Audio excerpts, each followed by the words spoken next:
Han Sen's body could not move, and despite the fact that he still had control over his senses, he couldn't tell what element the green light was. He wasn't in a rush, though. The xenogenic's power was amazing, but at the end of the day, it was only a Viscount. Han Sen had Marquis' armor on, and that meant he had no reason to be afraid. Plus, he had his Super King spirit body to rely on. All things considered, Han Sen was feeling pretty secure. When the centipede approached, Han Sen noticed that it was skittering around small orchid-like plants.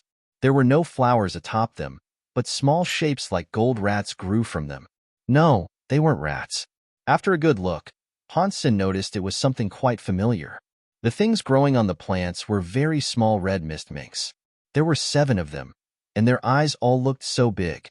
They looked very spiritual, but even so, they all vibrated together in fear. Because their tails were grown into the plants, they could not run. They all looked so scared as they stared at the centipede.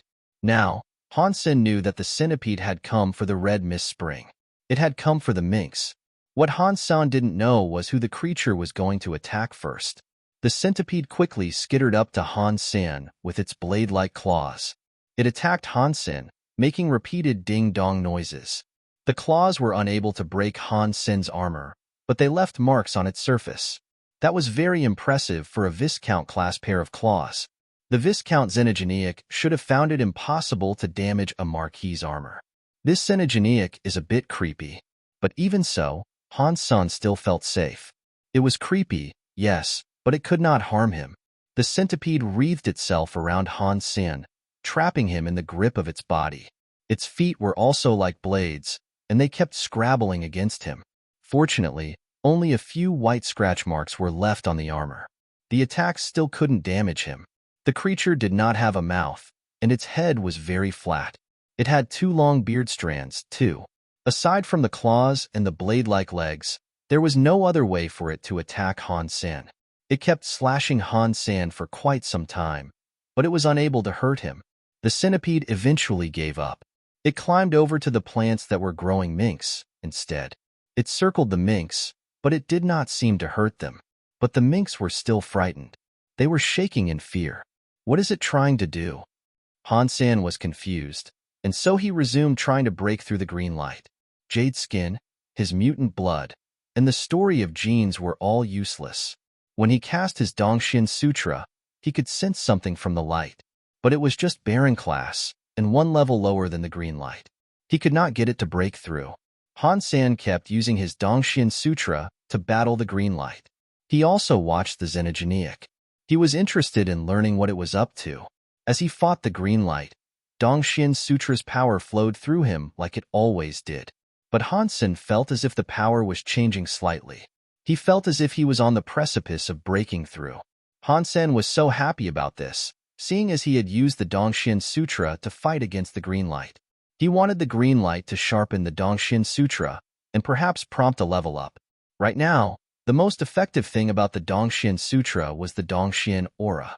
Han Sen did not have the power to unleash Dongxian Sutra-fueled skills. If he made it reach Viscount, he could cast attacks with the Dongxian Sutra. Han Sen had been waiting for this moment for a very long time. Han Sen kept using his Dongxian Sutra to fight the green light, but it was 1 level lower. The power was being used up very quickly. Han Sen could only take very minor breaks. Whenever he regained some of his power, he'd get right back into fighting. After 2 hours of this, the cave was shining with red light. Some of the mist had drifted into the cave like a river. The entire cave was full of this red mist now. As Han Sen wondered why the red mist was coming in, he realized that the red mist in the cave had begun reducing. The red mist was flowing as if it was being blown away by a fan. It didn't exit the cave, though. So, Han Sen had a peep at where the red mist was going. It was seeping into the plants with the red minks. After half an hour, the red mist had become very thin. It no longer hindered Han Sen's senses. The plants that absorbed the mist were releasing a light, especially the 7 small minks. They looked so shiny, like little treasures. They looked very golden. After the mist was absorbed by the plants, no more mist entered the cave. The shiny look on the plants and the minks began to dull. Han Sen took a closer look, and he noticed that the fur of the minks was much fuller. Their eyes were brighter, too, and their life force had grown stronger. That centipede must be waiting for the minx to grow. I wonder how much longer this might take. Now Han Sen knew just what that xenogeneic wanted. Han Sen kept using the Dongxian Sutra to battle the green light. Every time Han Sen used up all his power in combat with the green light, his powers grew stronger as they recovered. It was a process that delighted him. After a while, the mist entered the cave again. Just like last time, the plants absorbed it. And then, the minx grew bigger. The third time the mist was absorbed by the red mist minx themselves. Han Sen's body then moved. He lowered his ghost teeth knife, which he had been holding in the air. Han Sen could not break through the binding of the green light, but the Dongxian Sutra's power was starting to work. And he knew this because he could now move his body a minute amount. The centipede sensed his movement, though. It turned around and shone many of its eyes at Han Sen. It increased the power of the chains it had locked around Han Sen, prohibiting him from moving anymore. The xenogeneic had not been able to hurt Han Sen, and he didn't consider it much of a threat. So, Han Sen kept using the green light to practice with the Dongxian Sutra, and over time, he developed a resistance to the green light. On the 23rd time the mist started pouring into the cave, the plant's light was growing again. They were becoming brighter than the red mist. Amidst that heavy fog, the outlines of the plants were visible, shining brightly. The 7 plants each had a red mist mink growing on them. On a planet of narrow moon, a rebate mother was praying sincerely. God of the rebate, please allow my child to evolve a second time, despite having already generated armor. I will give everything I have for this. The mother's face looked so sad. She was Jade Duke's wife. She had a son with Jade Duke. Both of their genes were exceptional, and their child should have absolutely become a noble. But when her son generated a Geno armor a few days ago, he did not evolve a second time. He became a commoner. Even for a duke, it was difficult to gather items to allow a second chance to evolve. Jade Duke didn't have what was required. So, the son's mother prayed to God, hoping for a miracle. They wanted him to evolve a second time, so they would not be laughed at. Your sincerity has touched God. I can satisfy your wishes. A god with gold clothing appeared before the lady. It smiled strangely at her. The news of planet Eclipse possessing a red mist spring had spread, and the report sounded true. But without Knife Queen's permission, no one was allowed to go to planet Eclipse to find that spring. Despite that, the narrow moon factions kept pushing. Moonwheel King gathered a few kings together for a meeting in full moon. Knife Queen was present there, too. Knife, does planet Eclipse have a red mist spring? Night River King asked. He had a child that had not evolved a second time, as well? Yes, Knife Queen said. Why did you not tell us sooner? We cannot allow Han Sen to lay claim to that treasure. Night River King looked very angry. It wasn't just Night River King feeling this way either. The other kings were all peeved, too. Their children, and the people who followed them, needed the spring, too. The kings were here to represent all those who needed it. Isha coldly looked at Night River King and said, Han Sen is my student. And don't forget that you were the one to give him planet Eclipse as a slight. Do you think you can just break the narrow moon laws to suit yourself? Night River King coughed and kept going. We cannot break our laws, no. But Han Sen is still a suspicious individual. If we provide him this treasure and then discover he is a spy, we will suffer a grand loss. Don't you all agree? Yes. We shouldn't allow an outsider to receive such a treasure, Flower King said. Aside from Black Moon King, all the other kings shared the same opinion. Knife, we don't know how much is stored in that spring. If it isn't much, then it is fine. If it is a lot, we cannot allow a suspicious outsider to lay claim to it. Why don't we send someone to inspect how much is stored there? Then, we can fairly share the contents of the spring. We can save some for Han's senator. Does that suggestion not satisfy all our desires?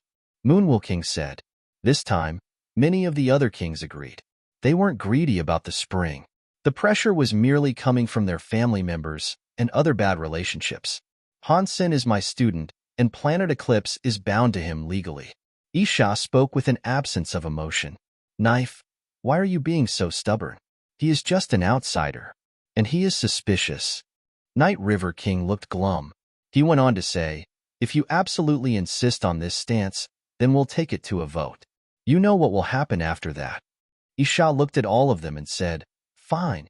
You want the red mist spring so badly? You can bring 10 members. No one above Viscount is allowed.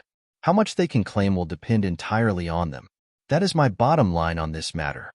"Okay, deal," Night River King agreed, and the other kings did not have an opinion. After Night River King returned to his planet, he rounded up the 10 best Viscounts he could. He ordered them to collect as much of the red mist spring as they could. "Swordno, you can stay. I wish to talk with you," Night River King said to a Viscount with a bird head and a human body. "Yes, my king." Swordno's beady hawk eyes looked right at him when he spoke. Night River King gave Swordno a box and said, "You only need half a step to become Earl. This is a spirit orb that I have saved. With this orb, you should be able to become an Earl. Take it to Planet Eclipse and make yourself an Earl there. And of course, try to grab as much of the spring water as you can." "Yes, my king. I will not disappoint you." Swordno accepted the spirit orb and looked pleased. He thanked Night River King. With his skill, he only needed a spirit orb to become an Earl. There was no chance of him failing this. This saved him years of practicing. All the factions sent their Viscounts to Planet Eclipse. A big battleship was headed straight for Mirror Lake. Narrow Moon is still not my Narrow Moon. Inside the palace, Isha watched the monitor with a gloomy look. She looked totally cold. Han Sen was her student, and these people were going to steal and split up his spring. It made her incredibly angry. She had done everything she could to prevent this, but if she had stubbornly forced them to take a vote, the end result would have been far worse. No one would take her corner. Deified. I need to be deified to be the absolute queen of the rebate. Isha closed her eyes. The power inside her rumbled like thunder. It could have swallowed the skies. Even as strong as Isha was, she couldn't do anything right now. She wanted more power.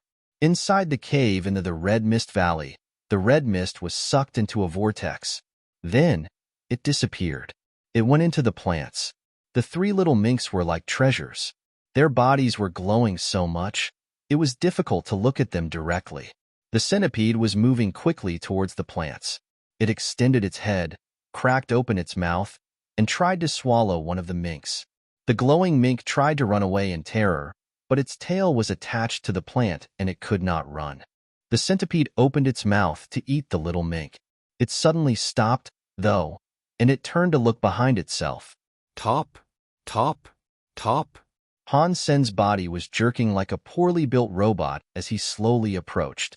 The centipede released a weird shriek, and then, the eyes on its back started shooting out more green light.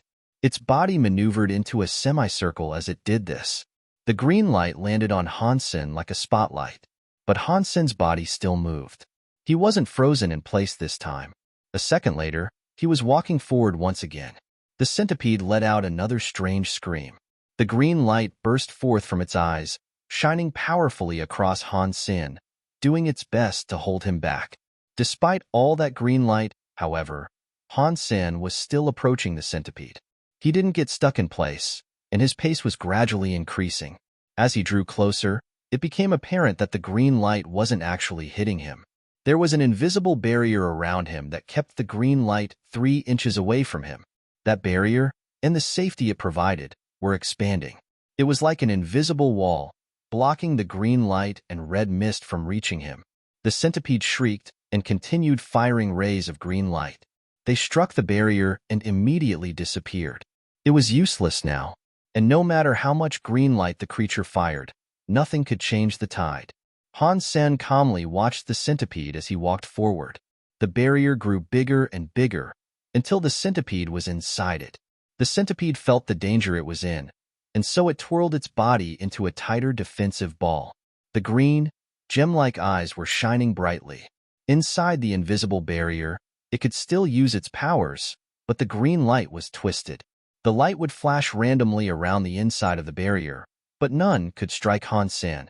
Han Sen lifted Ghost Teeth Knife and cut the xenogenic centipede in half.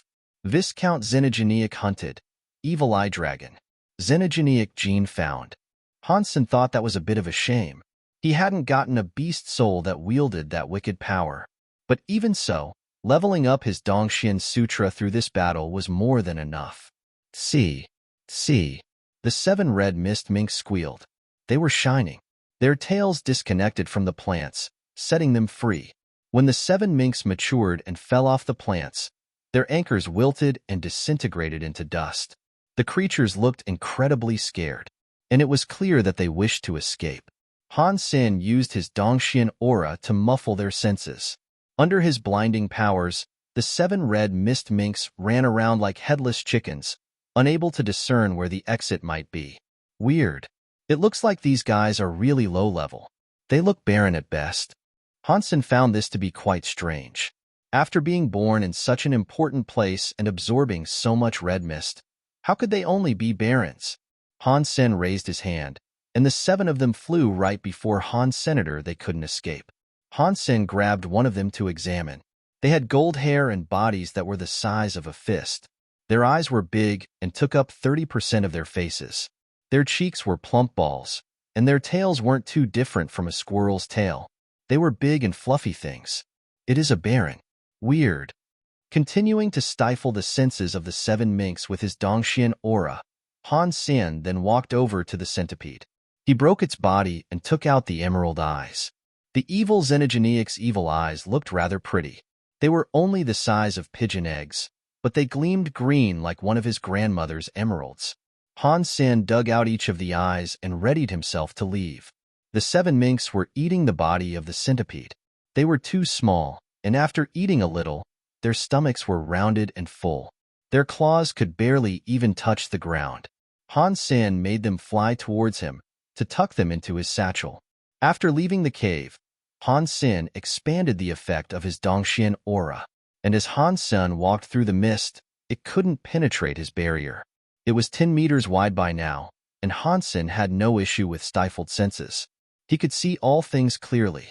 With his Dongxian aura, Han Sen could search through the red mist with great ease. He searched the entire area, though, and was unable to find the spring. It looks like I will only be able to find it when the spring actually erupts, Han Sen thought to himself, as he headed for the valley entrance. He wanted to see if there were any more annoying enemies out there. When he was beyond the valley's exit, he saw Xie Qing King surrounded by Xenogeneics. He was fighting them like mad. "Brother Qing, what are you doing here?" Han Sen walked straight out of the valley and asked him with shock. "The rebate have sent many viscounts here, saying a decision has been made. The spring is to be shared between everyone."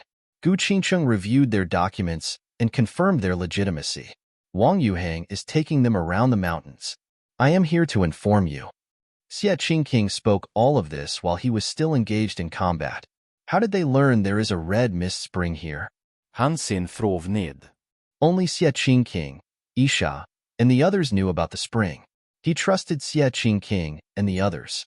If Isha, of all people, had told him he should be the one to absorb the spring, then she certainly wouldn't have shared the information with anyone. "Stop fighting. Let's take a look at what's going on." Han Sen and Xie Qingking left the area.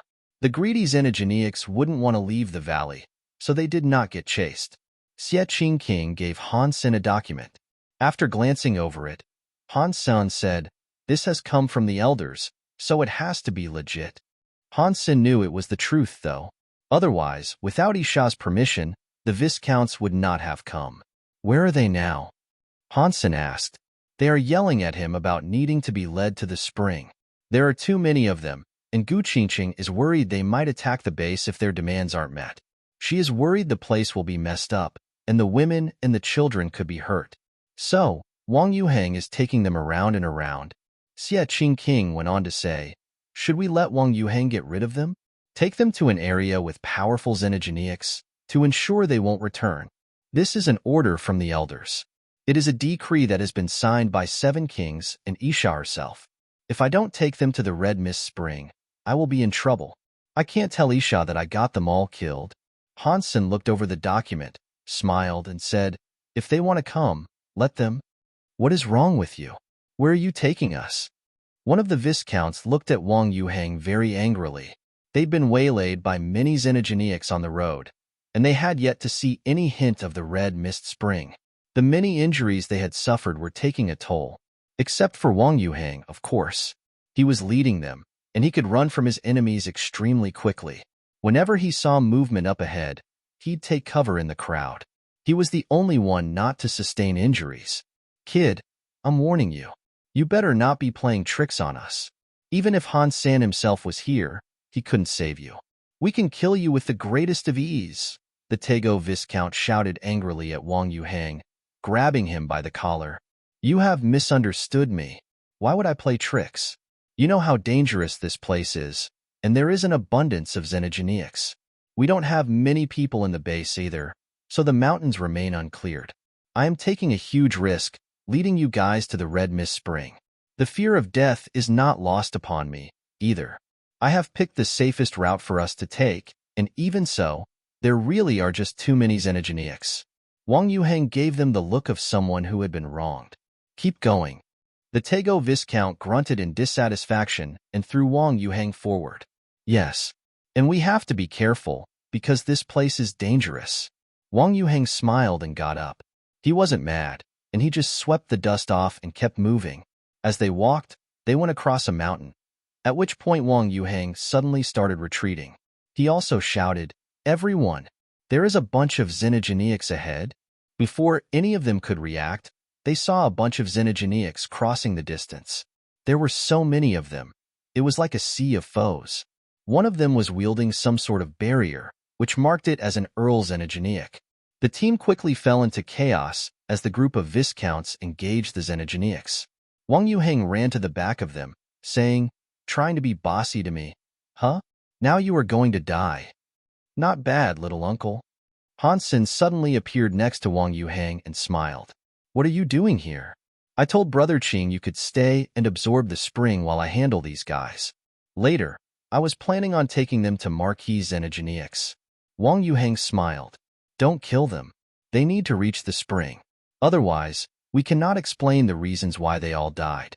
But yes, before they go, we can use them to kill a horde of xenogeneics for us." Han Sen smiled. "By getting them to kill the xenogeneics, aren't they the ones benefiting?" Wang Yuhang asked. "Of course not. This is Planet Eclipse, and this is all ours. They can kill the xenogeneics, but the materials left behind are all ours for the taking. It's free labor, man. We should take advantage of it," Han Sen said. Wang Yuhang understood and said, "Okay, I'll keep leading them as I have been." The people there were Viscounts, and there was just under 100 of them. But there were 300 to 400 xenogeneics, and one of them was an Earl. It was difficult to determine who would be victorious. "Crap, these guys are so strong. They trapped the Earl xenogeneic," Wang Yuhang said, with much shock. "The people here are the best of the best from Narrow Moon. They are very strong, but the Red Mist Spring has yet to erupt. It would be best if you lead them elsewhere for a bit, and perhaps nab a few more Earls." Han Sen smiled. "No problem. I have a handle on things." Wang Yuhang puffed up and patted his chest. "Wear this too." Han Sen gave the Marquis armor to Wang Yuhang. After Han Sen brought up his Dongshin Sutra to Viscount, he didn't really need the armor anymore. He only needed his rabbit shoes. Wang Yuhang put on the armor immediately. The Viscounts were fighting hard, and it took them half an hour to slay only half of the crowd. Many of them then turned to focus on killing the Earl. The Earl was very strong, but it could only use physical methods to fight, and it wasn't very smart. It was surrounded by elite Viscounts. It was powerful, but it was killed before long. The Viscounts all sustained their own injuries too, but none of them were killed. No one was hurt too grievously, either. "Han Sen, you are here. I thought you were going to disobey the orders of the elders." A few of the Viscounts, seeing Han Sen there, walked over to him. The Tego Viscount laughed coldly. "I am a rebate too. I wouldn't disobey orders," Han Sen said impassively. "Good, then take us there," the Tego Viscount said. Other Viscounts then echoed him. "Of course. I will take you there immediately, but before that, I hope you give us back what we own." Han Sen smiled. "What are you talking about? Since when have we given you what we've earned?" The Viscounts sounded angry. "This is Planet Eclipse. I own all the resources harvested here. You killed my poor xenogeneics. I'm not asking for money, and there you are, going to steal my xenogeneic materials?" Han Sen calmly said. Han Sen, you must be dreaming. We killed the xenogeneics. If you want xenogeneic materials, you should go and hunt the creatures yourself. One of them growled at Han Sen. Well, if you don't give me back these xenogeneic genes, I can't take you to the Red Mist Spring, Han Sen said. This is an order from the elders and the kings. Do you dare disobey it? The Tego Viscount shouted. Han Sen looked at him expressionlessly and said, Planet Eclipse is mine. That is also a decree issued by the elders and kings. You can disobey these laws, but I cannot. I am sure the kings and the queen will support me on this matter. The Viscounts looked pensive. Han Sen's reasoning was solid, and if they failed to take the spring, how would they explain that to their elders upon returning home? The Red Mist Spring is going to erupt any second now. If you'd rather waste time here instead of going there right now, that's your decision, Han Sen said. UB starred M1 Viscount through the xenogeneic materials he had gathered upon the ground. The Viscounts weren't willing to lose the Red Mist Spring, so they had to swallow their displeasure and drop the xenogeneic materials. The Viscount that took the Earl-class xenogeneic materials hesitated a great deal, but still ultimately had to discard the items. Can we go now? Sword No stared icily at Han Sen. Yes, Brother Qing. Send a few people over to collect the materials. Han Sen smiled. Sword No and the other Viscounts were angry. They followed Han Sen and Wang Yuhang for half the day, and wherever they went, they encountered a great many xenogeneics. And after every fight, the Viscounts were a little more injured. While many xenogeneics were slain, there was no sign of the Red Mist Spring anywhere. In addition, Han Sen took all the materials from the xenogeneics they slew. It upset them quite a bit. When they were almost ready to unleash their rage, they saw something flashing red up ahead of them. It was obvious what that place was. The Viscounts then ignored Han Sen and took off racing towards that place. Han Sen, are they going to be okay? Wang Yuhang asked Han Sen. They'll be fine. Go and fetch some more people to collect all these xenogeneic genes. When you've returned to base, stay there and do not come out, Han Sen said. Wang Yuhang and Xie Qingqing went to fetch others to collect the xenogeneic materials and take them back to base. Then, Han Sen approached the Red Mist Valley. When he drew close, he saw the Viscounts establishing camp just outside it. They hadn't run into the mist yet. They knew they would not be able to see the spring before it erupted, so there was no point getting lost in the fog yet. Seeing Han Sen draw near the valley, no one paid attention to him. As this happened, a shadow appeared. It came through one of the magnetic storms and landed atop a mountain. It peered down at Red Mist Valley. Night River King, you were so early. Were you worried about your subordinates not being able to collect any of the spring? Right after that, another shadow appeared.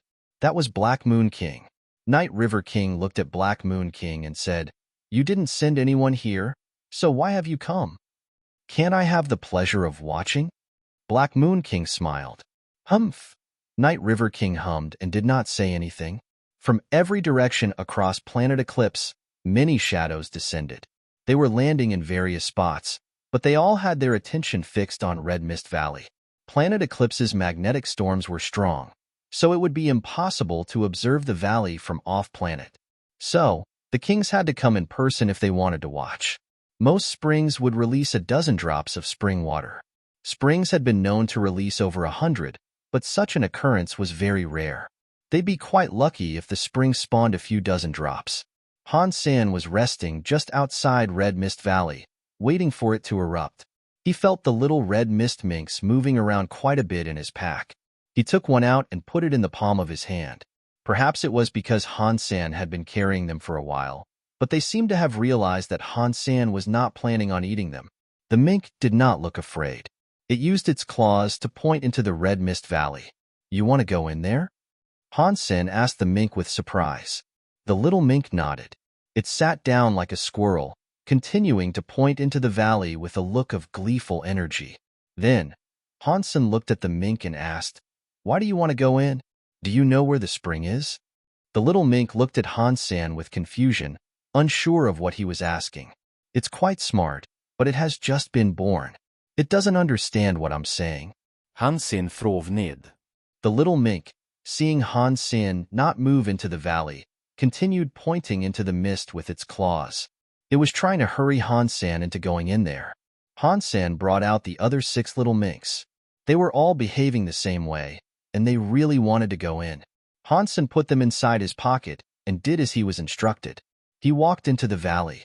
The Viscounts were watching Han Sen as he went. Sword no, Han Sen went into the valley. Do you think we should follow him? One of the Viscounts informed Sword no, bowing gracefully. After Sword no arrived on planet Eclipse, he used the spirit orb to make himself an earl. He hadn't broken the law, though. He was a Viscount when he arrived on the planet, so he was merely being tricky. Sword no laughed darkly and said, "No, the red mist is still here, so the spring won't yet erupt. It is pointless for him to go inside. There are many xenogeneics around, too. I think he is going inside for something else." In another tent, Dulisha said, "Sister, Han Sen went into the valley. Do you think we should follow him? The red mist is still there, so there's no point. Keep waiting." Rebecca saw the xenogeneics approach Han Sen and continued by saying, "He is just a baron. Even with ghost teeth knife, it'll be difficult for him." The other people felt like this too. They were all in their tents, and no one was willing to stop Han Sen or follow him. Night River King, however, frowned and thought to himself, what is he doing? Han Sen's performances had never failed to surprise him, and Night River King was no longer willing to take Han Sen's behavior for granted. The few kings watching the valley had all seen Han Sen enter it too. None of them had a clue what he might be hoping to accomplish. They thought the mist would disperse in about 3 hours. Anyway, by going in now, you wouldn't be able to see the spring. Quickly, Han Sen approached the group of xenogeneics surrounding the mist. He moved his body swiftly and nimbly, needling his way past them all. He was too fast for the xenogeneics to respond properly. Han Sen even stepped atop a xenogeneic. Within a few seconds, he was inside the valley, all before the xenogeneics could make a move. I forgot he had those shoes. Rebecca frowned. What are those shoes, anyway? How can they give him such a grand speed boost? I worry that they might be Marquis class or something, Dulisha asked, with much shock. It wasn't just Dulisha feeling this way either. The Viscounts outside the valley were all mulling over the origin of those shoes. But the Viscounts did not freak out just yet. They were still going to wait for the mist to disappear. After Han Sen went into the valley, he pulled out one little mink. The little mink rapidly ran through the valley. No way this little guy knows where to find the spring, Han Sen thought, as he followed the mink through the valley. Because the red mist was strange, the kings who were watching could only detect vague movement within the mist. They could not see what Han Sen was doing, though, and so they frowned. Han Sen followed the mink deep into the valley. The deeper they went, the more excited the minks became. They went back to the cave where they were born. Is the spring inside this cave? Han Sen was confused, as he didn't think this was quite right. The place wasn't as Isha had described. Without the plants, the red mist had smothered the entire cave. Fortunately, Han Sen had his Dongxian aura to help him see things clearly. After they entered the cave, the minks returned to where they were born. Then, they started digging with their little paws. They wanted to burrow through the stone. The little minks had just been born, however, and they were only bearing class. They were still very weak, so they could only leave small scratches across the rock. Han Sen commanded them to fly back inside his pocket. Then, he pulled out his ghost teeth knife and activated his jadeskin light. Then, he got to digging the ground in their stead. All 7 of the minks popped their heads out of his pocket. Their fluffy heads all lined up to watch Han Sen dig through the stone. Han Sen, after a little while of digging, had created a pit that was 2 meters deep. Suddenly, there was a dong noise. He wasn't sure what the knife had hit, but it sounded like it had struck metal. And furthermore, whatever it was did not sound broken. Han Sen examined the bottom of the pit and saw something of a gray and white color. Han Sen dug up the stones around it, and he realized it was a bone. Only 1 inch of the bone was showing, but it was obviously much larger than that. What the bone might have belonged to, he wasn't sure. So, Han Sen swung his ghost teeth knife and resumed digging. When he unearthed not one but multiple bones, he was given a shock. It appeared to be a complete skeleton that was more than 4 meters long. It was that of a creature with 4 legs. It looked like the skeleton of a red mist mink. It was dead, of course. And there it was, with only the bones remaining. The ghost teeth knife was incapable of breaking the bones, and only faint marks were left on them. You could tell that its level must have been quite high before its passing. Han Sen examined the bones for quite a long, but he found no source of xenogeneic genes. This was surprising. Weird. Did someone kill this xenogeneic and take its xenogeneic materials? Han Sen thought that was incorrect, though. If it had been killed, why would the bones show zero signs of damage?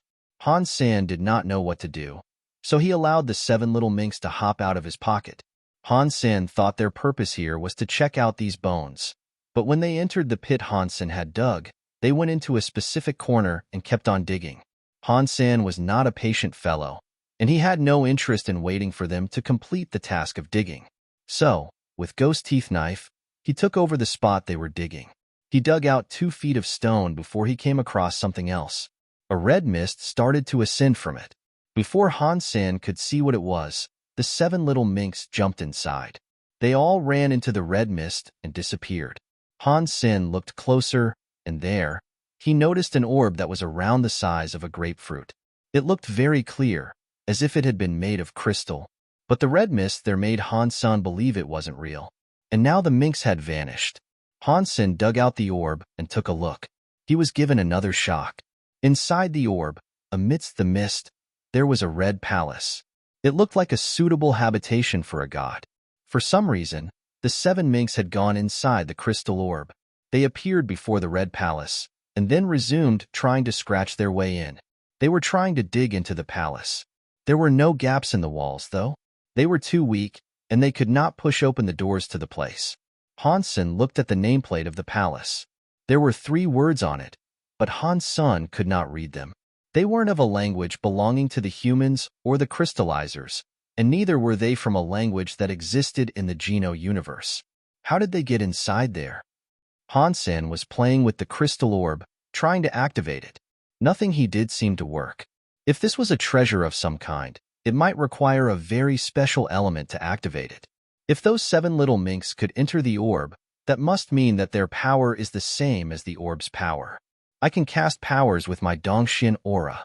Perhaps I can simulate the life force of the little mink and get it to work, Han Sen thought. Han Sen was wondering how to get the 7 minks out first, though. It was then that he realized the mist inside the cave was starting to fade. The spring was on the precipice of erupting. Han Sen quit his stalling, put the crystal orb in his pocket, and ran out of the cave. The valley's mist was starting to fade. Something was sucking it all away. Han Sen followed the subsiding flow of the red mist until he reached a place where the red mist was going into the ground. There was a big hole there now, and the red mist was drifting down into it. The mist around him was getting thinner and thinner, and it was then that Han Sen heard the sound of fighting. It must have been the Viscounts, rushing into the valley. Nothing was coming out of the spring, though, so Han Sen stood there as if he was guarding it. He waited for a flow to begin. Not long after, Sword No made it deep into the valley. The red mist in the valley was almost all gone, and that was when he saw Han Senator. He coldly laughed. Han Sen, it is useless. Even if you did come early, you still have to wait for the spring. Many Viscounts were approaching behind Sword No. Many xenogeneics were on their way, as well. They were all fighting hard. Han Sen couldn't be bothered to talk to him, so he just sat down to wait.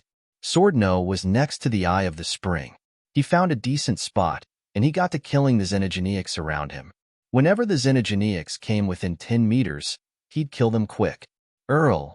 Han Sen frowned. Sword No had not used spirit power, but his swordlight power was better than that of a Viscount. Han Sen reviewed the documents and read that only Viscounts could come. Why are you here if you are an Earl? Han Sen shouted over to Sword No. Sword No hummed and said, I was a Viscount when I came. Am I not allowed to level up? After that, Sword No looked at the other Viscounts sent by the other kings. Then, he coldly laughed. I'm not the only one who became an Earl here.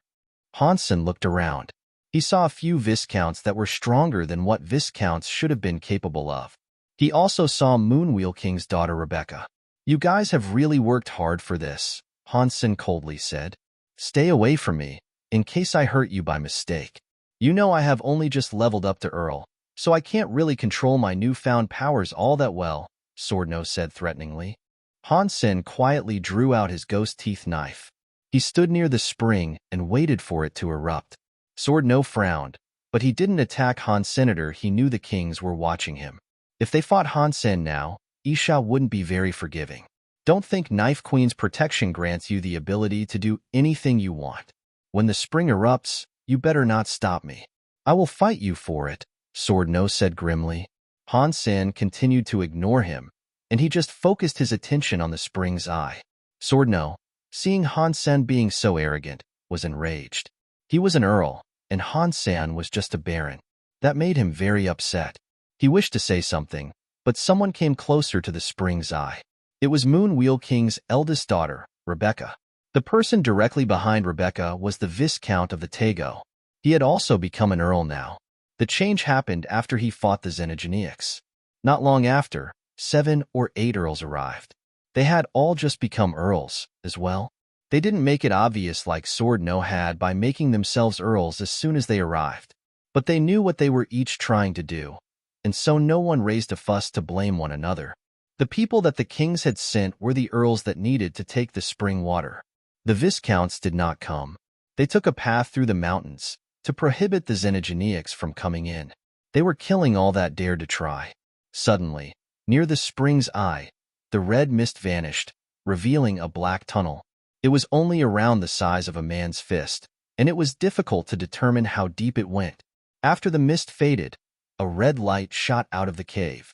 It fired straight up into the sky like a red beam. The beam was around an arm's thickness. It rose into the sky, but it did not spread out. It looked rather weird. The Viscounts and the earls knew the red mist spring was now erupting. The earls quickly positioned themselves so they could steal the water. Get away. The Tego Earl came at Han Sen, holding a big knife. The spring eye was too small, and the surrounding area was fairly limited. 7 to 8 people were already there. Han Sen had taken the best spot, and the Tego wanted to push him away. Han Sen stared at the man, because he was not going to budge for anyone. The Tego Earl's eyes looked cold. He swung his ghost head knife at Han Senator. The black knife looked like the gaping maw of a tiger, ready to swallow him up. Rebecca and the others were shocked. They weren't expecting Tego to go all in. He really wanted to kill Han Sen. Genuine fights often made the avoidance of death a difficulty, but Han Sen was Knife Queen's student. Even if Rebecca was the one who wanted to kill him, she'd have to think twice about doing such a thing. It was rare for the Tego to do something like this so recklessly. But the Tego Earl had been sent here by Shadow King. The others now thought that this might have made sense. Shadow King was a very cruel individual. He controlled the Rebate's Dark Moon Hall and often committed to acts that destroyed families. He wasn't like any of the other kings. His men were fearless, unlike ordinary nobles. Han Sen merely moved his legs and evaded the Tego Earl's attack. He quickly leaped above the Tego's head. Good. The Tego had expected Han Sen to move away with that speed. His left hand punched upwards, though, with a lion's roar to accelerate it. It was something that was even scarier than the blade he wielded. Now everyone realized his proficiency actually lay in fist skills and not knives. The attack was just to trick Han Sen. Scary guy. He must be a part of Dark Moon Hall, Rebecca thought to herself. Han Sen is either going to die or be heavily injured, Sword Nose and the others guessed. Han Sen was fast, but the Tego Earl could anticipate and match his speed. They were so close to each other, and the latter was a far stronger fighter. If he wasn't going to be merciful, Han Sen was a dead man. Seeing the Tego's facial expression, though, it seemed unlikely that he'd be handing out mercy. As the fist-like tiger come up to Han Sen accelerated. In the air, he flew around like a hawk and avoided the Tego Earl's fist attack. Then, he used his ghost teeth knife to slash the felon's neck. The Tego Earl's neck had a small slice. It wasn't a deep cut, but it was bleeding. And what's more, it emitted a purple mist. What are those shoes Han Sen has? They're so fast. That speed is equal to the best even a marquis can achieve. Rebecca and the other earls were all in shock. They looked at Han Sen's rabbit shoes with ravenous greed. The Tego Earl had been struck with teeth power. The wound was small, though, and he was an earl, so the power spread slowly.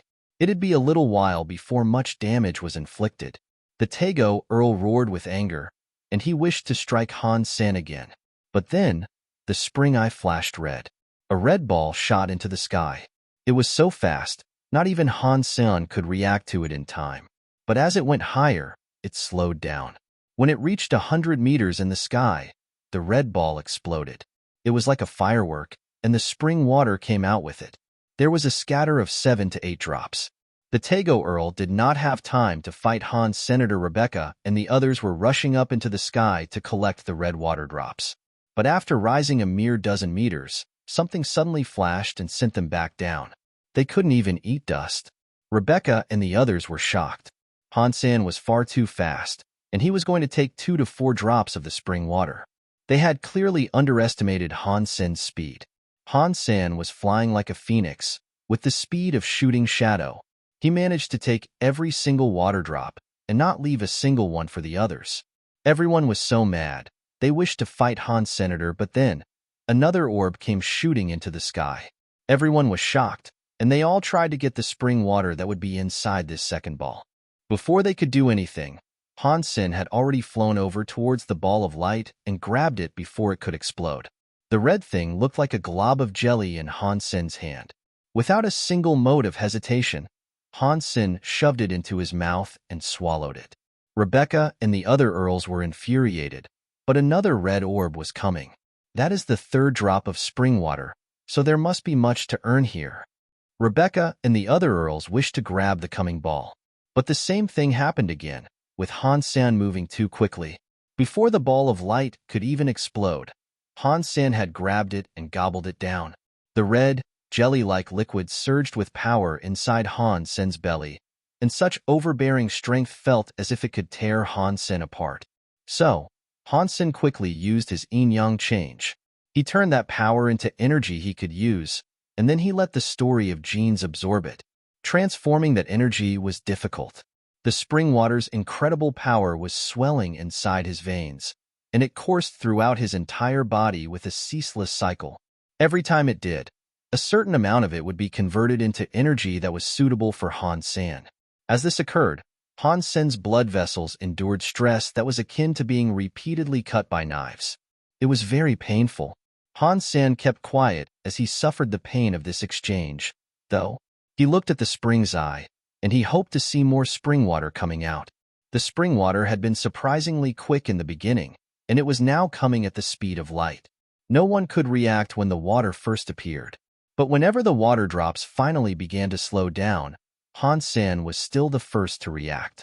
Han Sen was far faster than the earls, and they had no hope of competing against him. Pang! Another red flash came out of the spring's eye. Another red orb of spring water shot skyward out. Rebecca shouted, "You guys go and stop Han Sen. I will take the spring water and then split it up. Otherwise, with Han Sen's speed, he'll keep us from getting anything." Those that had been chosen to come to the spring were not stupid. The other elites were earls, and it was why they had been selected by the kings. After hearing Rebecca, the earls immediately moved to prevent Han Sen from obtaining any more of the water.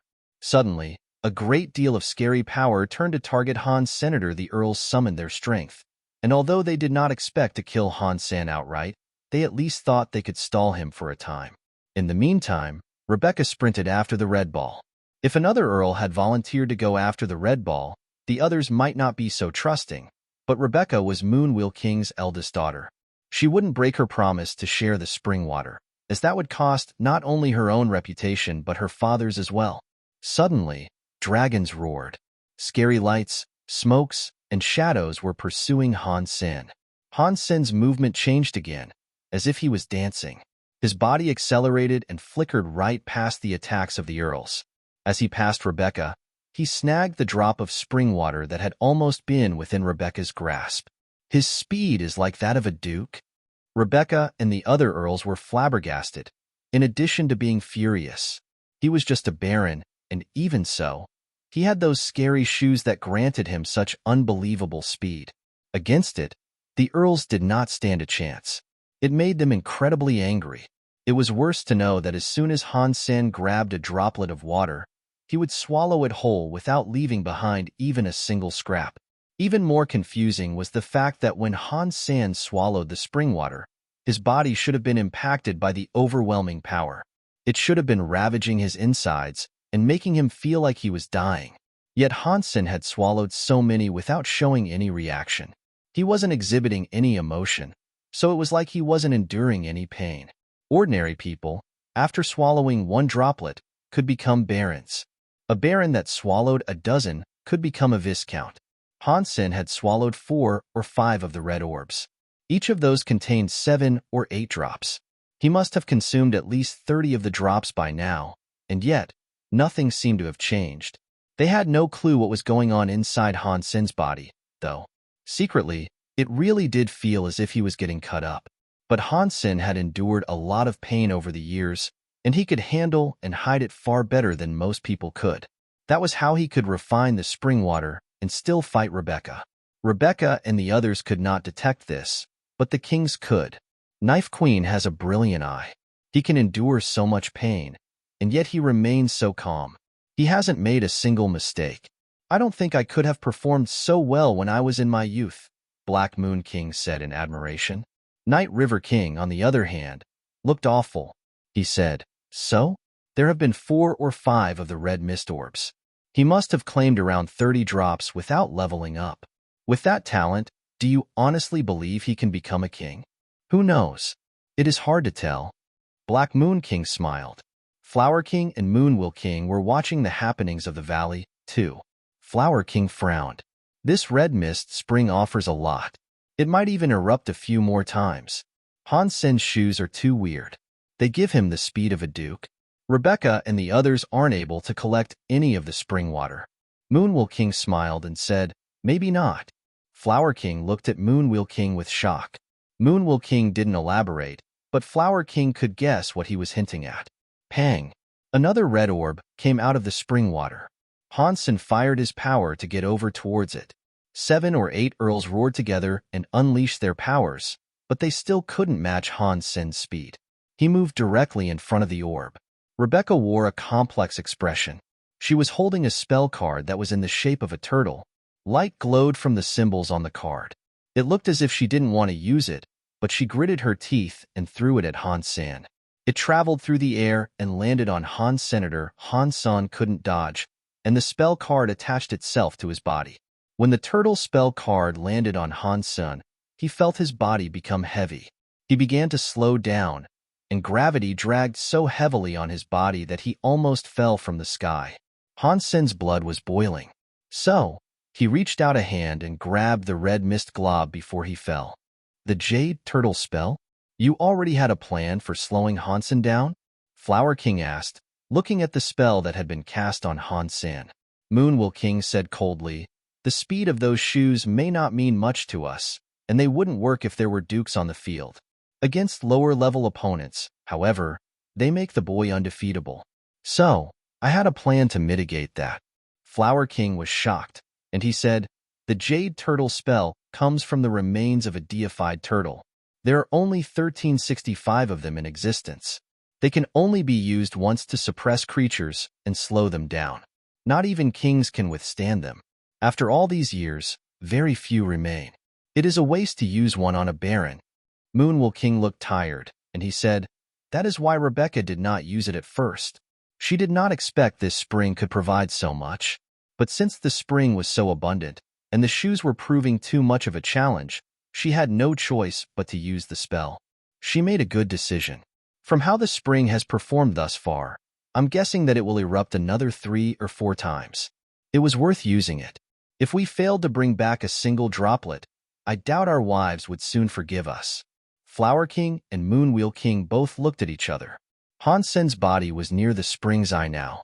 His legs felt as if they were made of lead. He used all the power he could to fuel his rabbit shoes, but he was still as slow as he would have been if he wasn't wearing the shoes at all. Han Sen wished to detach the spell card, but it stuck to him tightly. It was like it was magnetized to him, and he couldn't remove it. In addition to his decreased speed, his jumping and flying abilities were restricted. But those aside, Han Sen could still use his power. Seeing Han Sen get hit by the turtle spell and fall next to the spring eye, Sword No and the others were delighted. The Tego Earl ran forward with his tiger fist to strike Han Sen. When Han Sen had been able to use his rabbit shoes to full effect, he had not been afraid of the attack. But now that he was so slow, he could not dodge the fist and its hammering light. Han Sen was next to the spring's eye, yes, but he was not worried. Han Sen summoned something from his sea of soul. A red mist suddenly wrapped up his right hand.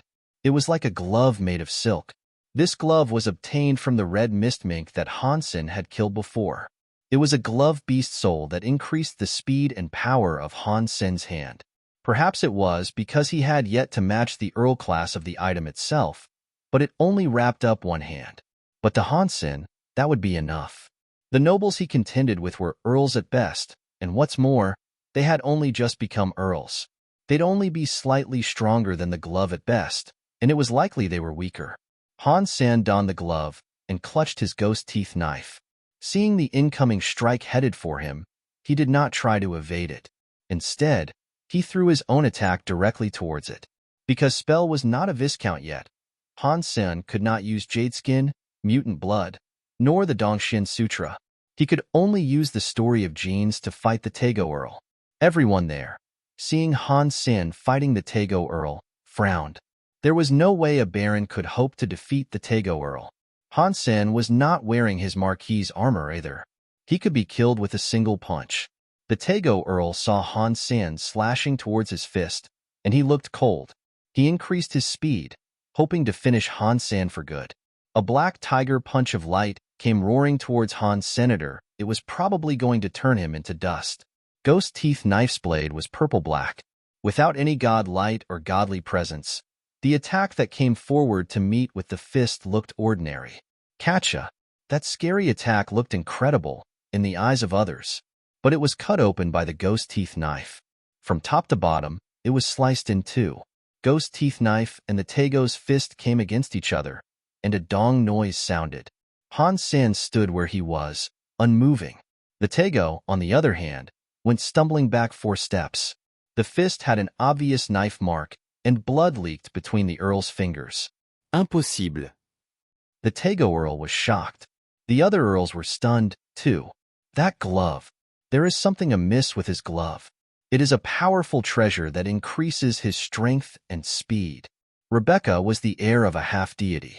She knew far more than an ordinary Earl, and she could immediately identify the problem. Pang! Before anyone's days had been broken, the spring's eye unleashed another red light. More spring water was up for grabs. His movement speed is being suppressed by the Jade Turtle spell. He cannot steal any more from us, so ignore him, an Earl shouted. But Rebecca and the other Earls had already realized this. Silently, they rushed after the spring water. Rebecca and the others could tell that Han Sen's hand's speed and power had increased, but he was still slow to move. He could not fly or pose a significant threat in battle for them. But this belief made the Earl that made the call too comfortable. It's what prompted his shout. The others were moving already. A red light shot out of the spring's eye, as quick as lightning. Rebecca and the others were prepared to steal the water this time. But just as the light came firing out, a hand snatched it a mere 2 meters above the ground. Then, many more red balls came out from the red mist spring's red beam. Everyone was shocked as they stared at Han Sen's hand. He was standing near the spring's eye, and they stared at him in a daze. The spring water was random. When a droplet rose from the spring, it was initially moving at the speed of light. Not even a Marquis could capture one of those droplets at the moment it spawned. But Han Sen had managed to grab it with his bare hands. That was shocking. Coincidence? Rebecca wondered, not able to believe what she was seeing. It's not a coincidence, Night River King said, as his eyes froze on Han Sen. Moonwheel King and the others had realized this, too. It wasn't by chance, and it shocked them all. We cannot let him stay near the red mist spring. Sword No was furious now. He slashed towards Han's senator. The Tego came at Han Sen from the other side. Sword No's swordlight became a star in the sky. It descended like a meteor shower, drenching Han Sen's entire body in the starry swordlight. From the other side, the Tego Earl was like a tiger. His punch leaped forward like a beast, with Han Sen as its prey. Han Sen was under fire from both sides. He couldn't speed up, and neither could he hope to evade. He didn't want to leave the spring's eye, either. With his immobility, he had to stop the spring water the moment it appeared. If the droplets made it past him, he wouldn't stand any chance of retrieving them. But there was a chance that the red beam was harmful, so he couldn't stand directly over the spout. Even if he could, he knew Sword No and the others wouldn't let him stay there. Rebecca and the other Earls did not fight alongside Sword No and Tego Earl. They believed Han Sen's power might have been the equivalent of an Earl, but his skill most certainly wasn't. Furthermore, his movement had been restricted until he was slower than a Baron. He'd be lucky not to get killed by those two Earls. Han Sen wasn't disheartened by those odds, though. He put the spring water into his mouth, while his other hand wielded Ghost Teeth Knife. He spun it in a circle. Sword No's starry swordlight impacted the twirling knife and vanished into the blurring circle. On the other side, the Tego Earl's fist was falling towards Han. Senator Han Sen moved his hand and pulled the knife circle closer. The starry swordlight emerged from the knife circle, prepped to strike the fist. Boom! The swordlight and the fistlight shattered, creating a large shockwave. Sword No and the Tego stumbled back. Han Sen, on the other hand, was unharmed. He remained standing exactly where he had been. Everyone was frozen. No one had expected this result. Empty mouth, white teeth. That is the hardest technique of teeth knife. It can exchange black and white, yin and yang. Even the few dukes that have practiced teeth knife would not dare risk using this. No one dares to use it because success is not guaranteed. Han Sen has just used it, though, and he did succeed. Rebecca stared at the scene in disbelief. Rebecca wasn't the only one thinking this way either. Flower King and Moonwheel King were in just as much shock. Empty mouth, white teeth was not difficult to practice, but it was extremely difficult to use in combat. The user had to have true understanding of their own power and their enemy's power as well. They had to know a lot, too. If they didn't, they'd only end up bringing harm upon themselves. Out of all the rebate, the only one who could use this ability in combat was Knife Queen. A few of the dukes that had practiced teeth knife had given it a try in the past, but they all failed. And since a miss in combat could result in death, few others were keen on trying it. Amidst everyone's shock, the spring's eye gleamed with another red light. Another orb of spring water was shooting out. Han Sen reached out his hand and grabbed the droplet. It was really pleasing to see him do this, like watching someone catch a fly with chopsticks. I have to get him away from the spring's eye. Rebecca turned into a light, and she shot towards Han Sen. Sword No and the Tego Earl were running towards Han Sen too. They wanted to get him away from the spring. They'd kill him if they had to. Dulisha and the other Viscounts were still dealing with the Xenogeneics. Dulisha was still a little weak, though, and Moonwheel King had not permitted her to become an Earl there. So, she did not go to the Red Miss Spring's eye. Still, she was able to keep an eye on the situation unfolding there. Han Sen had taken all the spring water alone, and he had managed to do it while beating back the Tego Earl and Sword No. Needless to say, she was surprised. But when Rebecca decided to join the two attacking Han Sen, what happened next made Dulisha believe she was dreaming. The purple-black ghost teeth knife moved in the same way Han Sen did. It was difficult to predict. He was fighting back the Earls, and despite Rebecca joining in to help, they could still not remove him from the spring's eye. The scariest thing about all this was that when Han Sen and Rebecca were fighting, Han Sen wasn't looking at the spring's eye. But when a red orb flew out, Han Sen would lean in and grab it really quick. He was faster than lightning, and in a flash, he'd have put it in his mouth. Not only Dulisha was shocked by this, Rebecca, the other Earls, and all the kings that were observing the events were in shock. Han Sen's teeth knife was like a raging beast. His skills were very serious, and he looked like a champion. The teeth knife skill was helping Han Sen a lot right now. He was surrounded, but even so, he never slipped up once. He wasn't even rushed or panicked, and his performance was flawless. Despite the difficulty of performing empty mouth, white teeth in combat, Han Sen used it 20 times without fail. Now they knew that Han Sen was really like Knife Queen. He could use the ability in combat to a degree that exceeded the chance of being a lucky fluke. Boom! As the observers watched the fight, Han Sen and his knife seemed to merge. Han Sen was Han Sen, and Ghost Teeth Knife was Ghost Teeth Knife. But now they were combined. They were one, like an evil-looking beast with a grin. It gave people the willies. Teeth Knife Knife Mind. Suddenly, Night River King let out a scream. Yes, it was a Teeth Knife Knife Mind.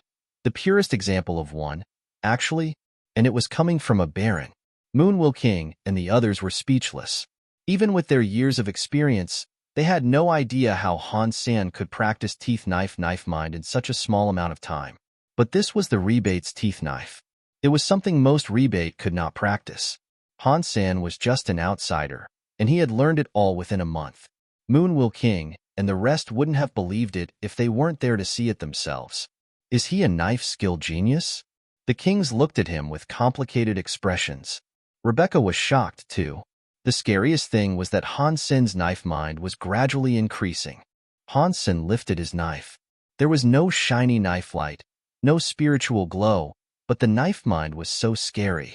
It felt like a beast that had come to swallow the sky. It could not be avoided, and even space above would find itself fractured. Although it was a wrong feeling, it shocked everyone with awe. It was a feeling they couldn't escape. Catcha! Han Sen slashed towards the Tego Earl. He cut through his foe's armor and drew a deep cut across his chest.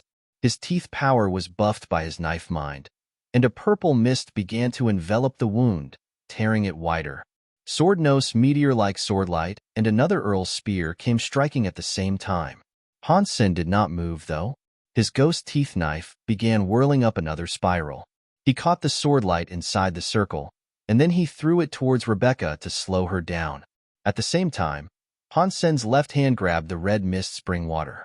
He put it in his mouth and swallowed it. All these actions were performed in one uninterrupted sequence. It looked simple and smooth. So many Earls were attacking Han Sen, but he made it look like he was shooing off a bunch of kids. What the hell? Flower King's eyes were open wide as he stared at Han Sen.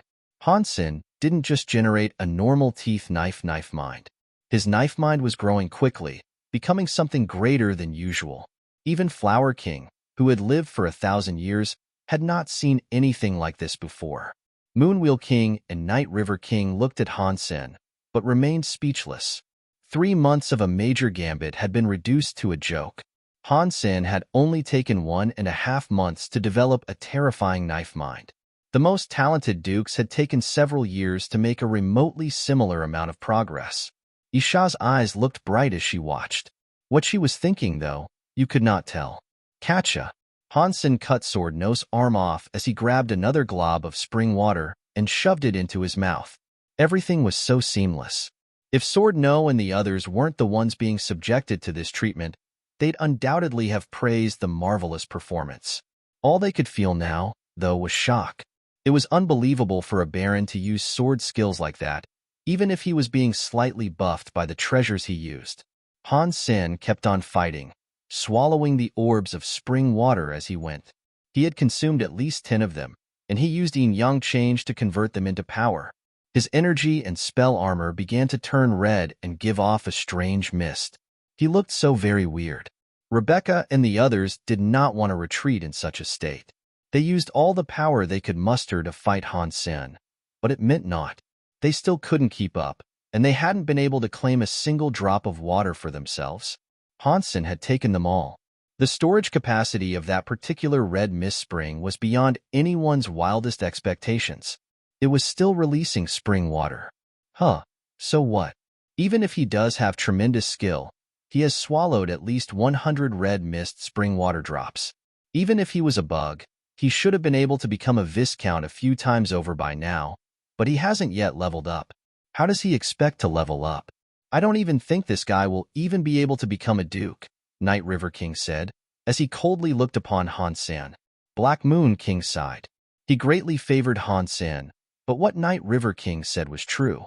Even a minuscule insect should have become a Viscount by now, but Han Sen had not. His ascendance required far too many resources. If it was that difficult for him to become a Viscount, it would be even harder for him to level up and hit loftier tiers. Even if Isha was willing to keep growing him, the chances of Han Sen ever becoming a king were super low. It is a shame. To have such talent and yet be shackled with a geno art and body such as that. Moon King sighed. He felt very sorry for the lad. Flower King looked at Han Sen with admiration. He sighed and said, "It does not matter how good his skills are. If he cannot attain a higher level, it is all for naught. 13 spring water drops could create 10 viscounts. And yet, he has not leveled up. I don't think he will ever be a king." The red mist inside Han Sen's body was getting thicker and thicker, and it was as if it was getting hacked at by blades. But his spell armor remained quiet, and it wasn't releasing any energy at all. Han Sen kept fighting and drinking all the water he could grab. The spring continued to erupt and supply him with drops. Everyone thought each glob of water would be the last, but their expectations were shattered by the emergence of another, each and every time. When Han Sen had swallowed 17 or 18 globs, the spring's eye began throwing out even more water. How many xenogeneics were killed here in ancient times to produce such a large quantity of water beneath the surface? Black Moon King said in wonder. Night River King's eyebrows kept on twitching. Han Sen had swallowed so much spring water, and he found himself having difficulty holding back.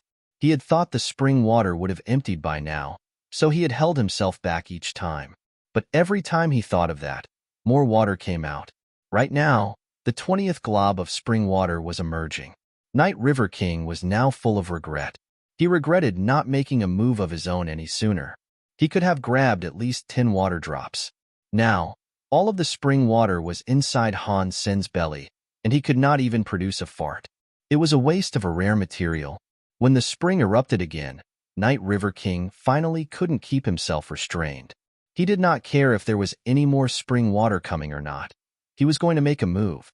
If he didn't, he believed his heart would be buried by dust, and that would affect his training. Moon King and the others were shocked. If a red mist spring produced 100 water drops, it was considered very large. This spring had produced almost 200, and it was still going. The scariest thing was that Han Sen had swallowed so much of that water, and yet he had not become a viscount. Sword Nose's eyebrows jumped, as if he had just heard something. His face changed, but he decided to spit out some blood and jump towards Han Sen like a bloody arrow. Han Sen slashed towards the blood arrow and cut it open. But inside the blood arrow was a red bug which continued flying towards Han Senator. It was so small and so fast that it hit Han Sen's forehead, even with his spell helmet on. As this occurred, the spring's eye was shining bright. A red light came out of the red spring, but this time, it was not water. It was a red soul. The red mist soul. All the kings screamed. But before they could do anything, Han Sen grabbed the soul and swallowed it. Han Sen kept fighting and consuming the spring water he could get. His mind was thinking about the little bug on his forehead, so he wasn't paying attention to anything else. Han Sen thought what he had taken was just a larger water drop. It sure tasted like ordinary spring water, but after swallowing it, he acknowledged that something might have been wrong. It was as if he swallowed a vat of lava, and his entire body flared up with pain. He was burning on the inside with a sensation that was worse than any cut. But Han Sen kept on casting his yin-yang change, trying to convert the horrible substance. His other hand was reaching for his forehead to try to remove the red bug. The bug looked like blood. It was only the size of a needle head, and when it touched Han Sen's forehead, it tried to drill through the helmet. Quickly, a hole had been punctured through the spell armor. The fiend was going to go right through. Han Sen used his other hand to cover the hole, but the bug was already inside the armor. He couldn't get a hold of it. Han Sen frowned. Before he could think about how to deal with the bug, Sword No and the Tego Earl were coming for him once again. They were just like Han Sen right now, in that they did not know about the Red Mist Soul.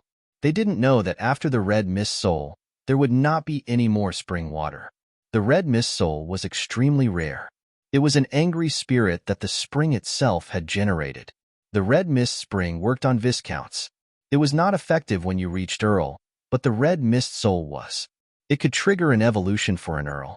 The chances weren't very high, but the mere prospect of it being a possibility was quite scary. If normal viscounts used a Red Mist Soul, they could easily become an Earl. It was a guarantee. The kings watched Han Sen swallow the Red Mist Soul, and they thought it to be an even grander waste. None felt this more than Night River King. He wished he had allowed Sword No to use the blood-brain bug sooner.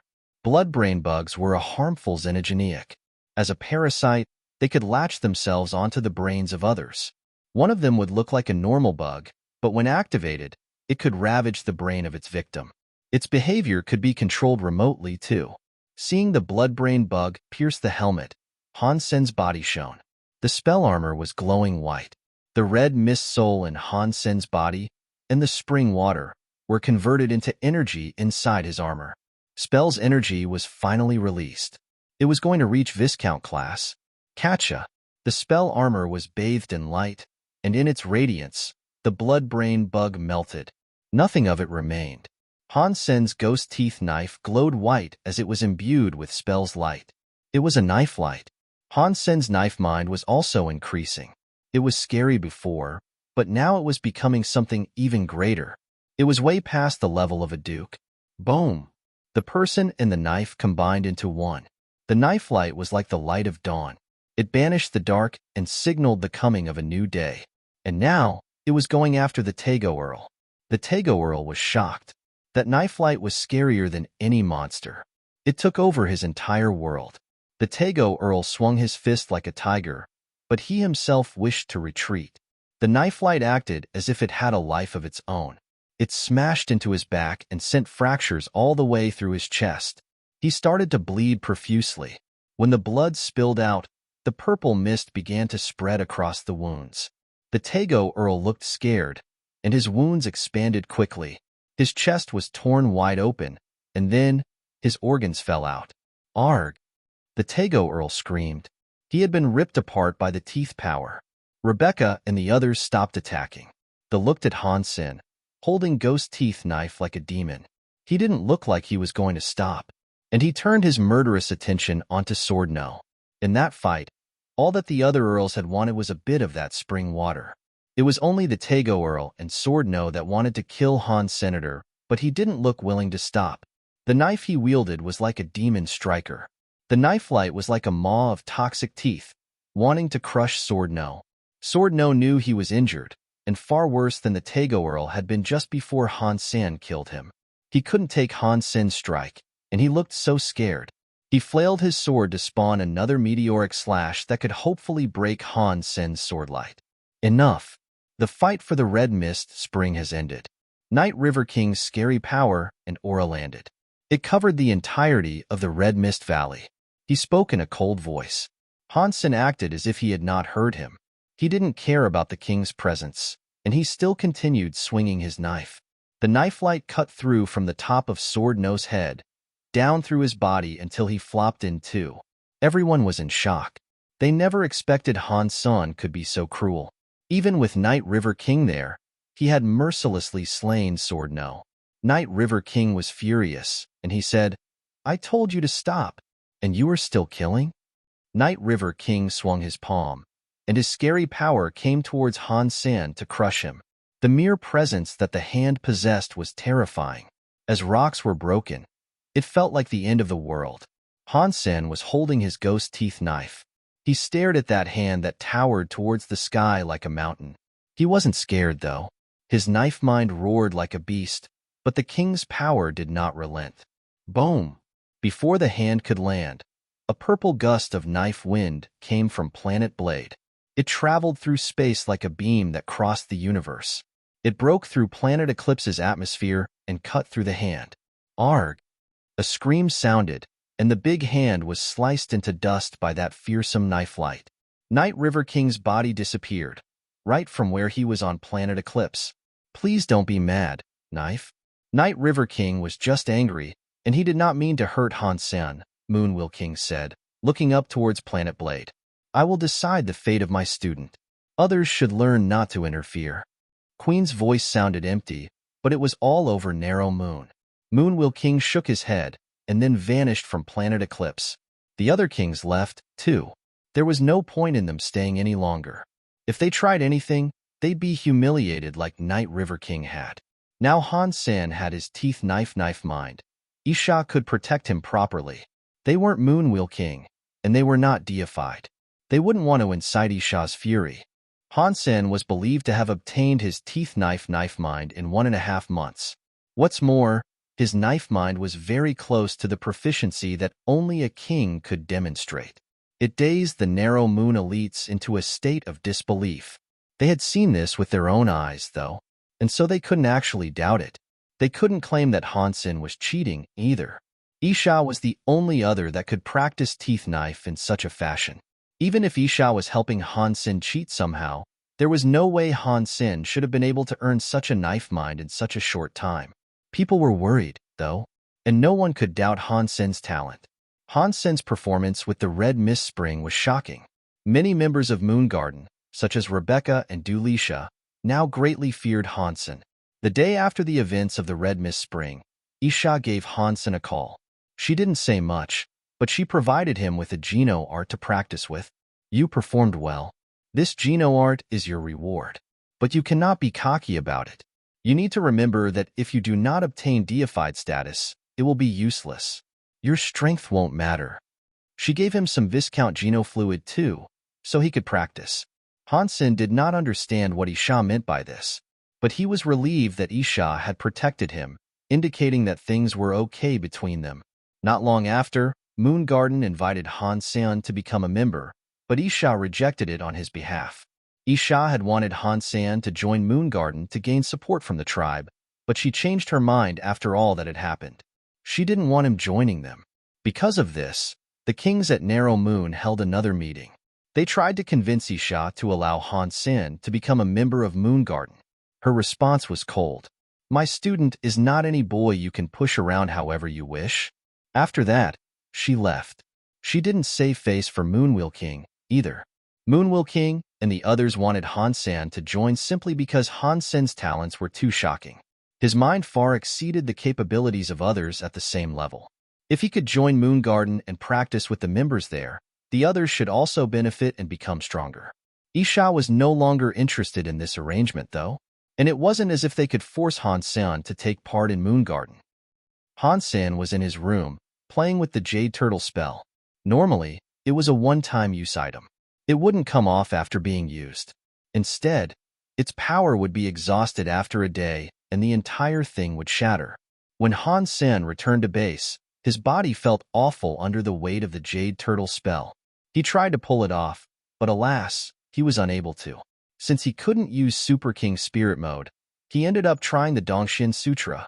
He spread its influence into the Jade Turtle spell, then simulated its powers and removed it from himself.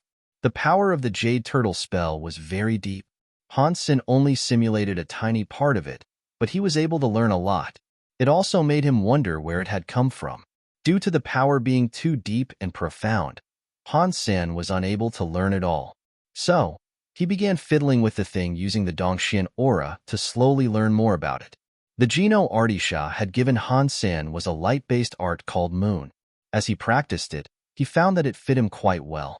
Moon was fairly amazing, as well. It could use the powers of light to generate a moon of his own. The power was something like the ability of an Earl to generate a spirit that wasn't actually a real spirit. Han Sen was quite interested in this Geno art, and since it was Isha who had allowed him to practice it, he didn't dare be lazy with the gift. He practiced with it whenever he was able to. The biggest reward he had received from the events at the Red Mist Spring was his spell evolving. Quite surprisingly, the Viscount class spell was able to unleash light powers of its own. Furthermore, it possessed a third form. Geno armaments had two forms, traditionally. One was the plain armor set form that was always there for him to equip. The second form came from reaching the second stage of evolution. In Han Sen's case, it was a lady form, the gunner called Spell. Xie Qing King's book and Wang Yuhang's bike were the second forms, too. Very few, if any, had heard of there being a third possible form. Han Sen knew very little about Geno armaments, though, so he wasn't sure if it was how uncommon it truly was. Regardless, this was the first time he had seen or heard of such a thing.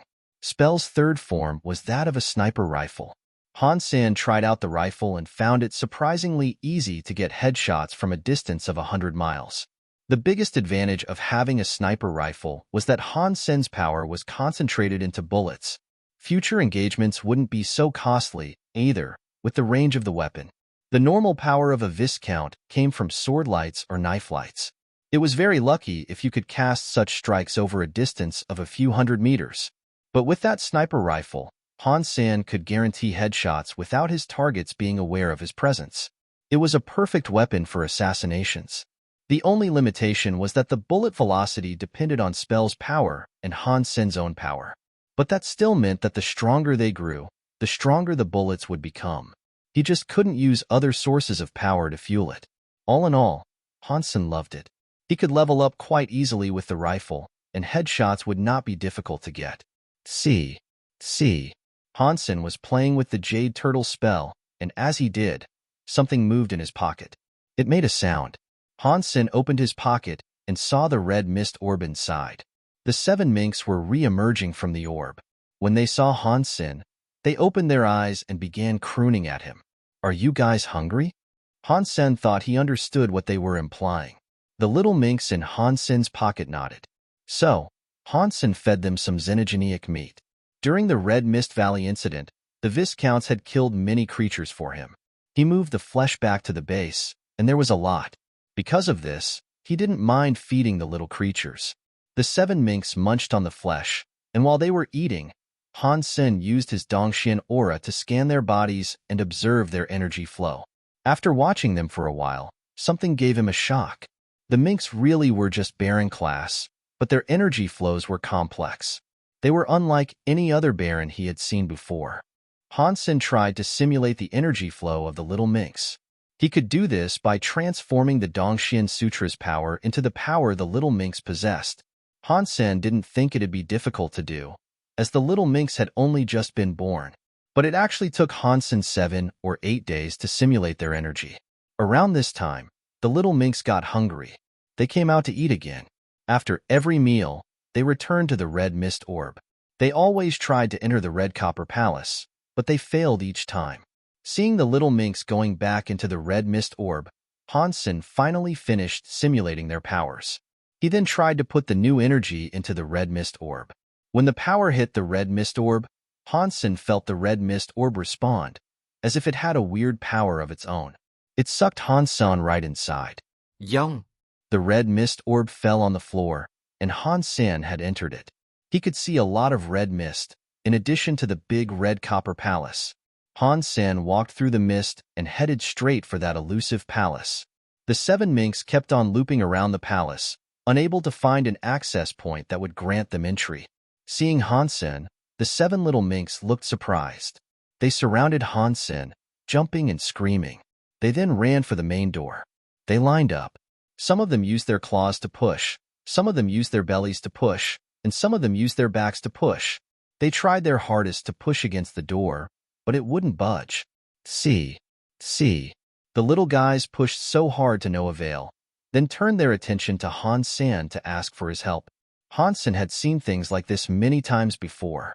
If the 7 minks wanted to enter that place so badly, there must be something valuable inside. He didn't hesitate. He placed his hand against the door and pushed with the minks, trying to force it open. But the door was like stone. Han Sen tried his best to get it to move, but it wouldn't budge an inch. Han Sen looked at the door and found no indication of a lock. He frowned. See.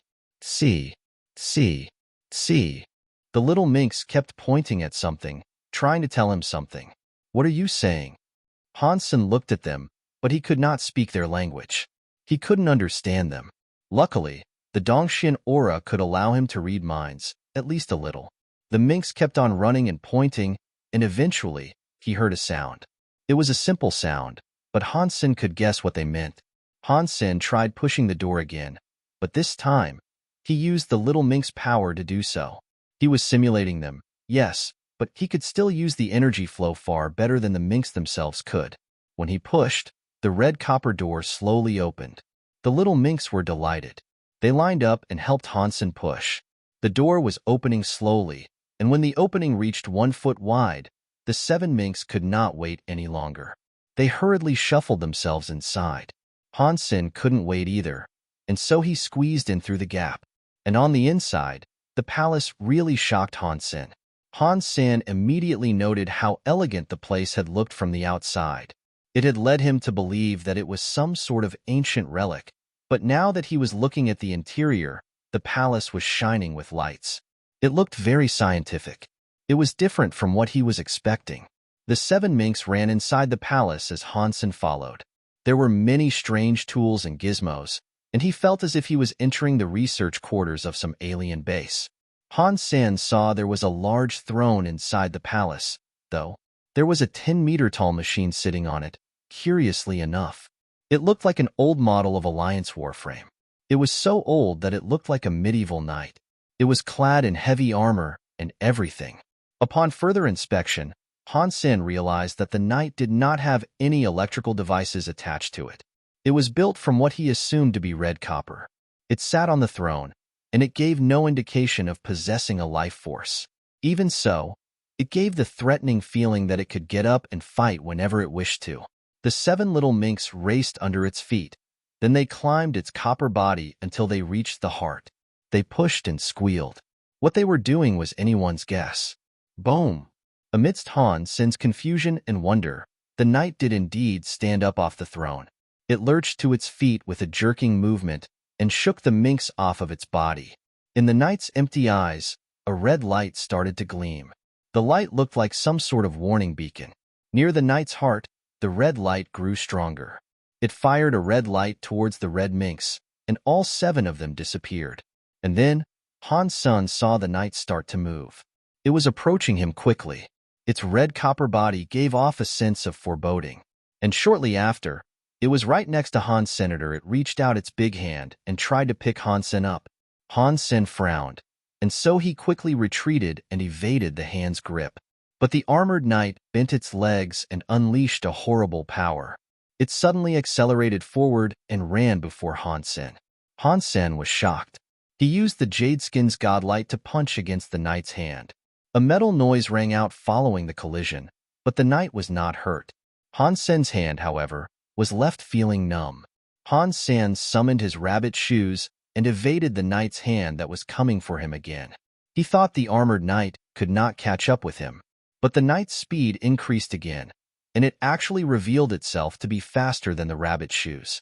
It caught up with Han Sen way too quickly, and Han Sen was unable to dodge. It simply grabbed Han Sen's body as easily as one would a doll. Han Sen was shocked, but it was then that he realized the knight's hand was not exerting force. It put Han Sen in its palm and did not hurt him. The knight's hand moved near its heart. That was where the little minks had been sucked into. Han Sen simulated the power of the little minks and then placed his hand against the knight's heart. Quickly, the knight's heart lit up again. The light shone on Han Sen, drawing him in. Han Sen felt as if his body was taken through the red mist. He felt as if he was sinking.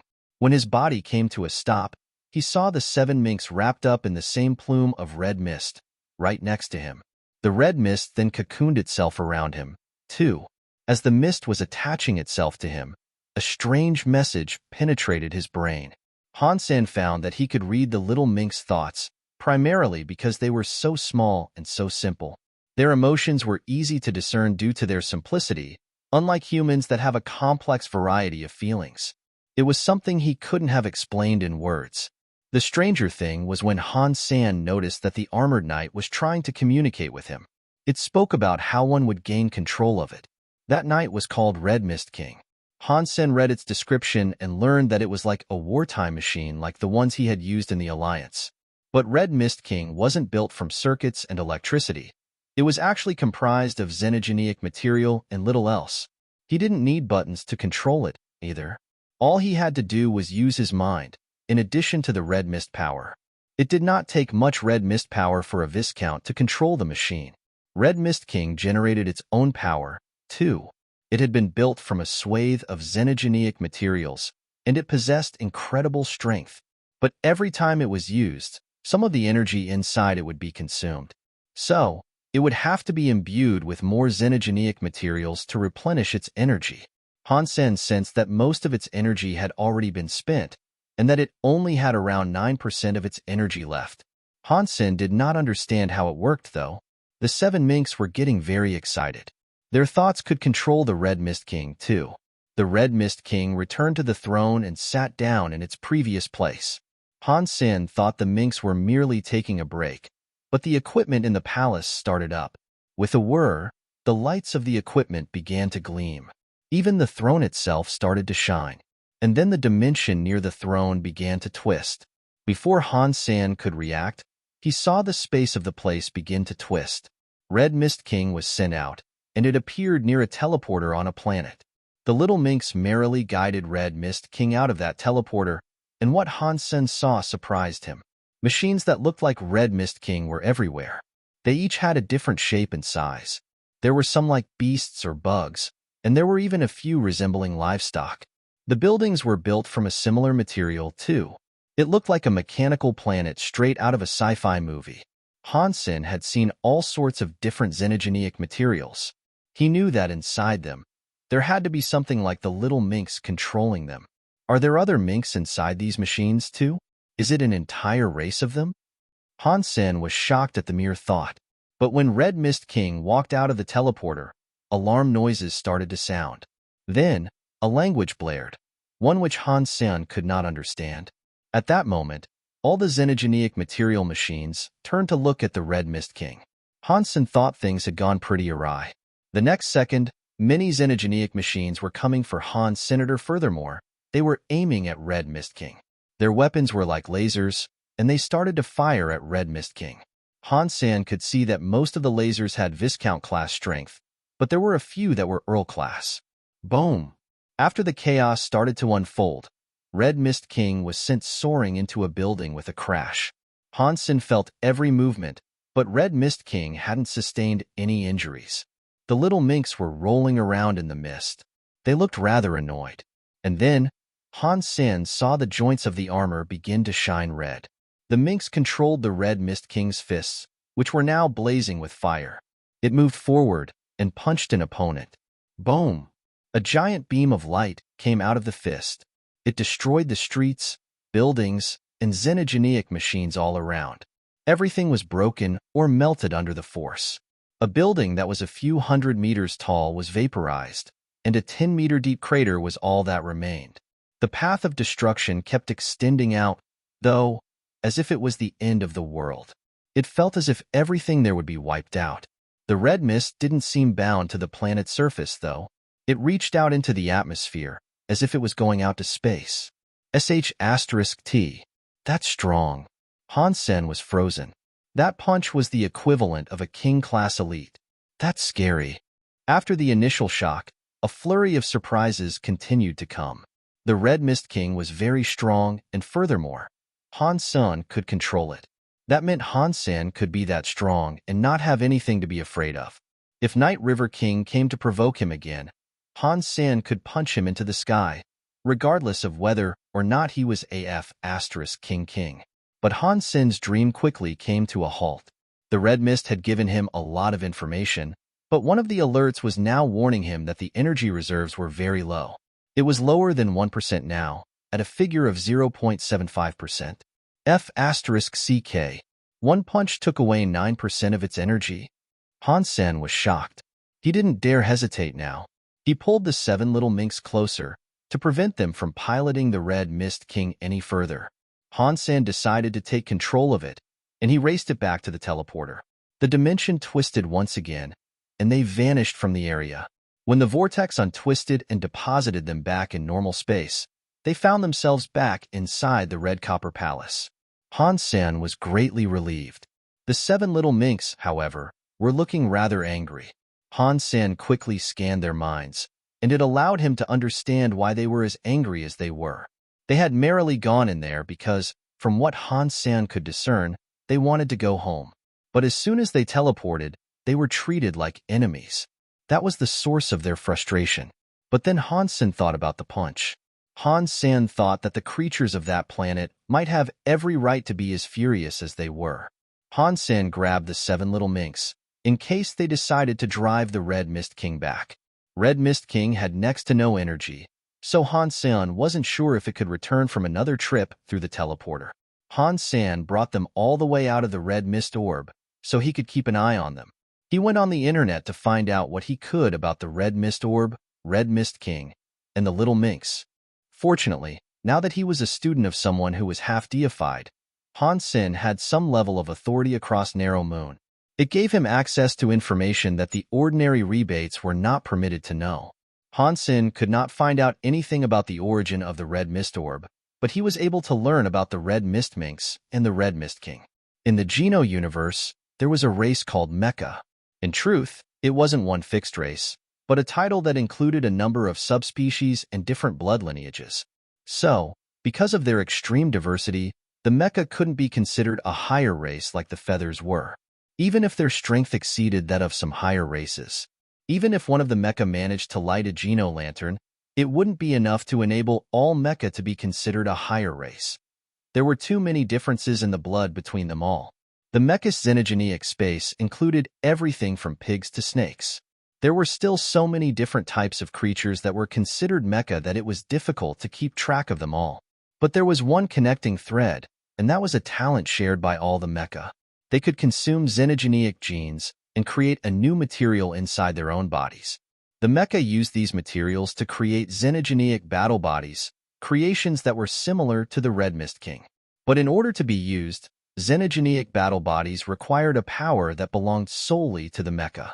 So, if you were not one of the Mecha, and you had a xenogeneic battle body, you would not be able to operate it. Without a doubt, those little minks belong to the Mecha. They're related in some way, leastways. But if that's the case, then why were they born here? And why was the Red Mist King here? The Mecha need a lot of xenogeneic genes to create xenogeneic battle bodies, and the Red Mist Spring had a lot of spring water. That means many xenogeneics died here. These two have to be related in some way, Han Sen thought. But this was all he could conjecture. He couldn't make any further guesses, as the information he had discovered did not talk about the Red Mist Minx and the Red Mist King specifically.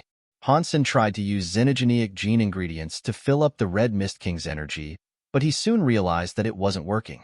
This was because xenogeneic genes had to be eaten by the Red Mist Minx, who would then release the energy they had gained. That was the top-up process for the Red Mist King. The Red Mist Minx were too small right now, however, so they couldn't eat much. And they were also slow to generate energy. Han Sen let them eat as many barren xenogeneic genes as they were capable. But by doing so, they were only able to generate 0.01% of the needed energy each day. And that was with all 7 of them working together. God only knew how long it would take for the batteries to fill up. Han Sen discovered that Red Mist King's planet, the one they had gone to, belonged to the Mecha xenogeneic space. Red Mist King's arrival had been a big event for the Mecha, and there was a lot of news coverage on it. Han Sen was happy he had managed to get out of there quickly. If the Mecha King class sorts found him, he didn't know if he could have made it out alive. Planet Eclipse had been quiet for a while. After a few days, Black Steel sent him a message inviting him to Planet Black Moon to observe a ceremony. The ceremony was about forging a knife. The knife was forged already, so this was more of an opening ceremony for the weapon. The Black family wouldn't invite others if it was an ordinary knife, but this was different. Black Moon King had spent 100 years to forge a king-class knife, and that was why he wished to arrange a ceremony that others could attend. Not just anyone was qualified to watch, either. Most of the invites were sent to king-class elites. A few lower-level subordinates could follow after their kings, but they weren't allowed to be there when the ceremony was taking place. No other viscounts like Han Sen received a direct invitation, and only 3 or 4 dukes received a direct invite. They were Black Moon King's friends. Although Han Sen was not particularly interested in attending a ceremony, Isha told him that Black Moon King was going out of his way to include Han. Senator Black Moon King had always spoken positively about Han Sen, so he had no qualms in agreeing to the invite and going. On the day of the ceremony, Black Moon King called for a spacecraft to collect Han. Senator Isha also received an invitation, but she wasn't going, so Han Sen had to go alone. When he reached Planet Black Moon, Black Steel invited Han Sen to join him in watching the ceremony. Han Sen realized he was sitting in the same spot Isha was supposed to. That also meant he was sitting next to Moonwell King and a few of the other kings. Rebecca and Qing Li could only stand someplace in the back, as they hadn't been honored with seats. Han Sen wasn't very concerned about the situation, though. He had seen too much in his lifetime, so paltry things like social awkwardness no longer bothered him. He simply acted cool while he drank his tea. He wasn't unnerved by the proximity of Moonwheel King and the others, but the kings took tears seriously. To them, Han Sen was a small fry, so there was no need to converse with him. That meant no one talked to Han Sen. Half an hour later, no one had yet seen Black Moon King or the king-class weapon he was supposed to present. Just as Han Sen was wondering when the event was going to begin, Black Moon King appeared atop the peak of a stone mountain. Han Sen was surprised, and he thought, "I thought this was a ceremony. What is he doing up a mountain?" Moonwheel King smiled and said, "That stony mountain is a whetstone. It is a xenogeneic gene from a king-class rocky giant. A long time ago, a king of the Black family slew it, and ever since, they have used it as a whetstone. When a king-class weapon is forged, it is revealed here. This is the third time I have seen this. Are king-class weapons that hard to forge?" Han Sen was shocked. The Black family had a long history, but after all that time, they had only managed to forge 3? Moonwheel King smiled. "Not exactly. The Black family has forged more than 3 king-class weapons, but those were mostly created from creatures. They don't show them off. Only king-class weapons that are created entirely by the Black family's hands will have a ceremony." After a while, Moonwheel King said, "This ceremony is special. Black Moon King is taking this very seriously. The weapon is named after Narrow Moon." Han Sen was curious about this. He wondered what sort of knife would be granted the title of Narrow Moon. Narrow Moon was as big as the rebate themselves were. The blade had to be special to be named after it. Black Moon King stood quietly on top of the mountain. He drew out a knife.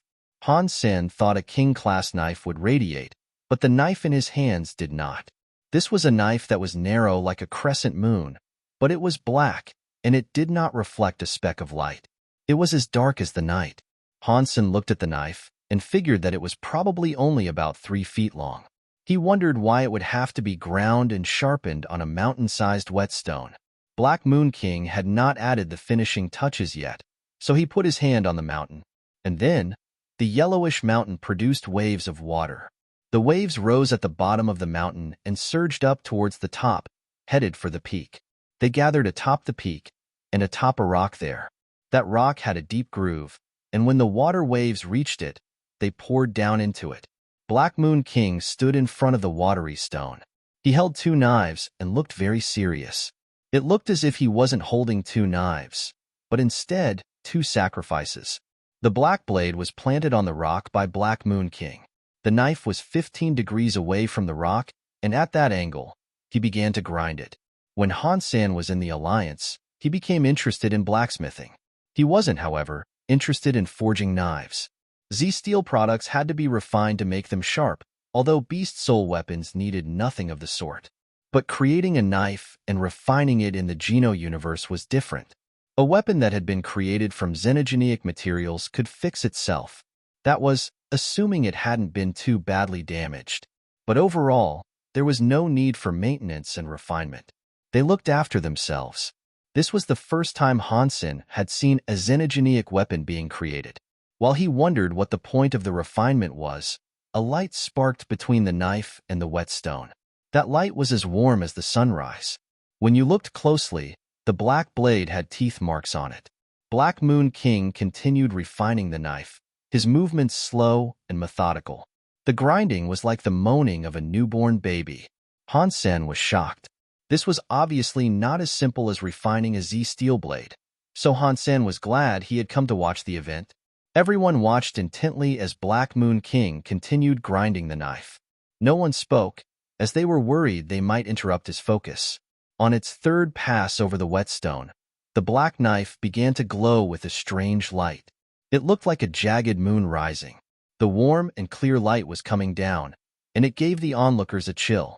Everyone felt like they were naked under the glare of that light, and they imagined it had shaved off all their hair. After the 4th pass, another tooth appeared on the moon-like knife. Every time Black Moon King ground the knife against the whetstone, a moon tooth rose. They were small to begin with, but a full moon soon started to take shape. And then, a broken moon. And then, it disappeared. The moon above the mountain kept changing. A lot of cold moonlight came down. It was like Narrow Moon and the moonlight were interacting with each other. It was hard to see when the moon and the shadows combined. It was like the whole world only had the knife and the moon left. It made people feel as if they were intoxicated. The grinding sounds reverberated in the audience's ears. Every time the knife scraped across the stone, moonlight came down from the sky to imbue the knife with a greater brightness. From dark to bright, from bright to dark, the strange scene began to fade, and the knife was sharpened. There was no more knife light to observe. It was black, like absolute darkness. At this time, Black Moon King pulled the knife away from the whetstone. It seemed to have been finished. The water waves on the mountain got smaller and smaller and disappeared.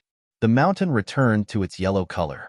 Han Sen felt strange about this, and he thought, has he finished grinding it?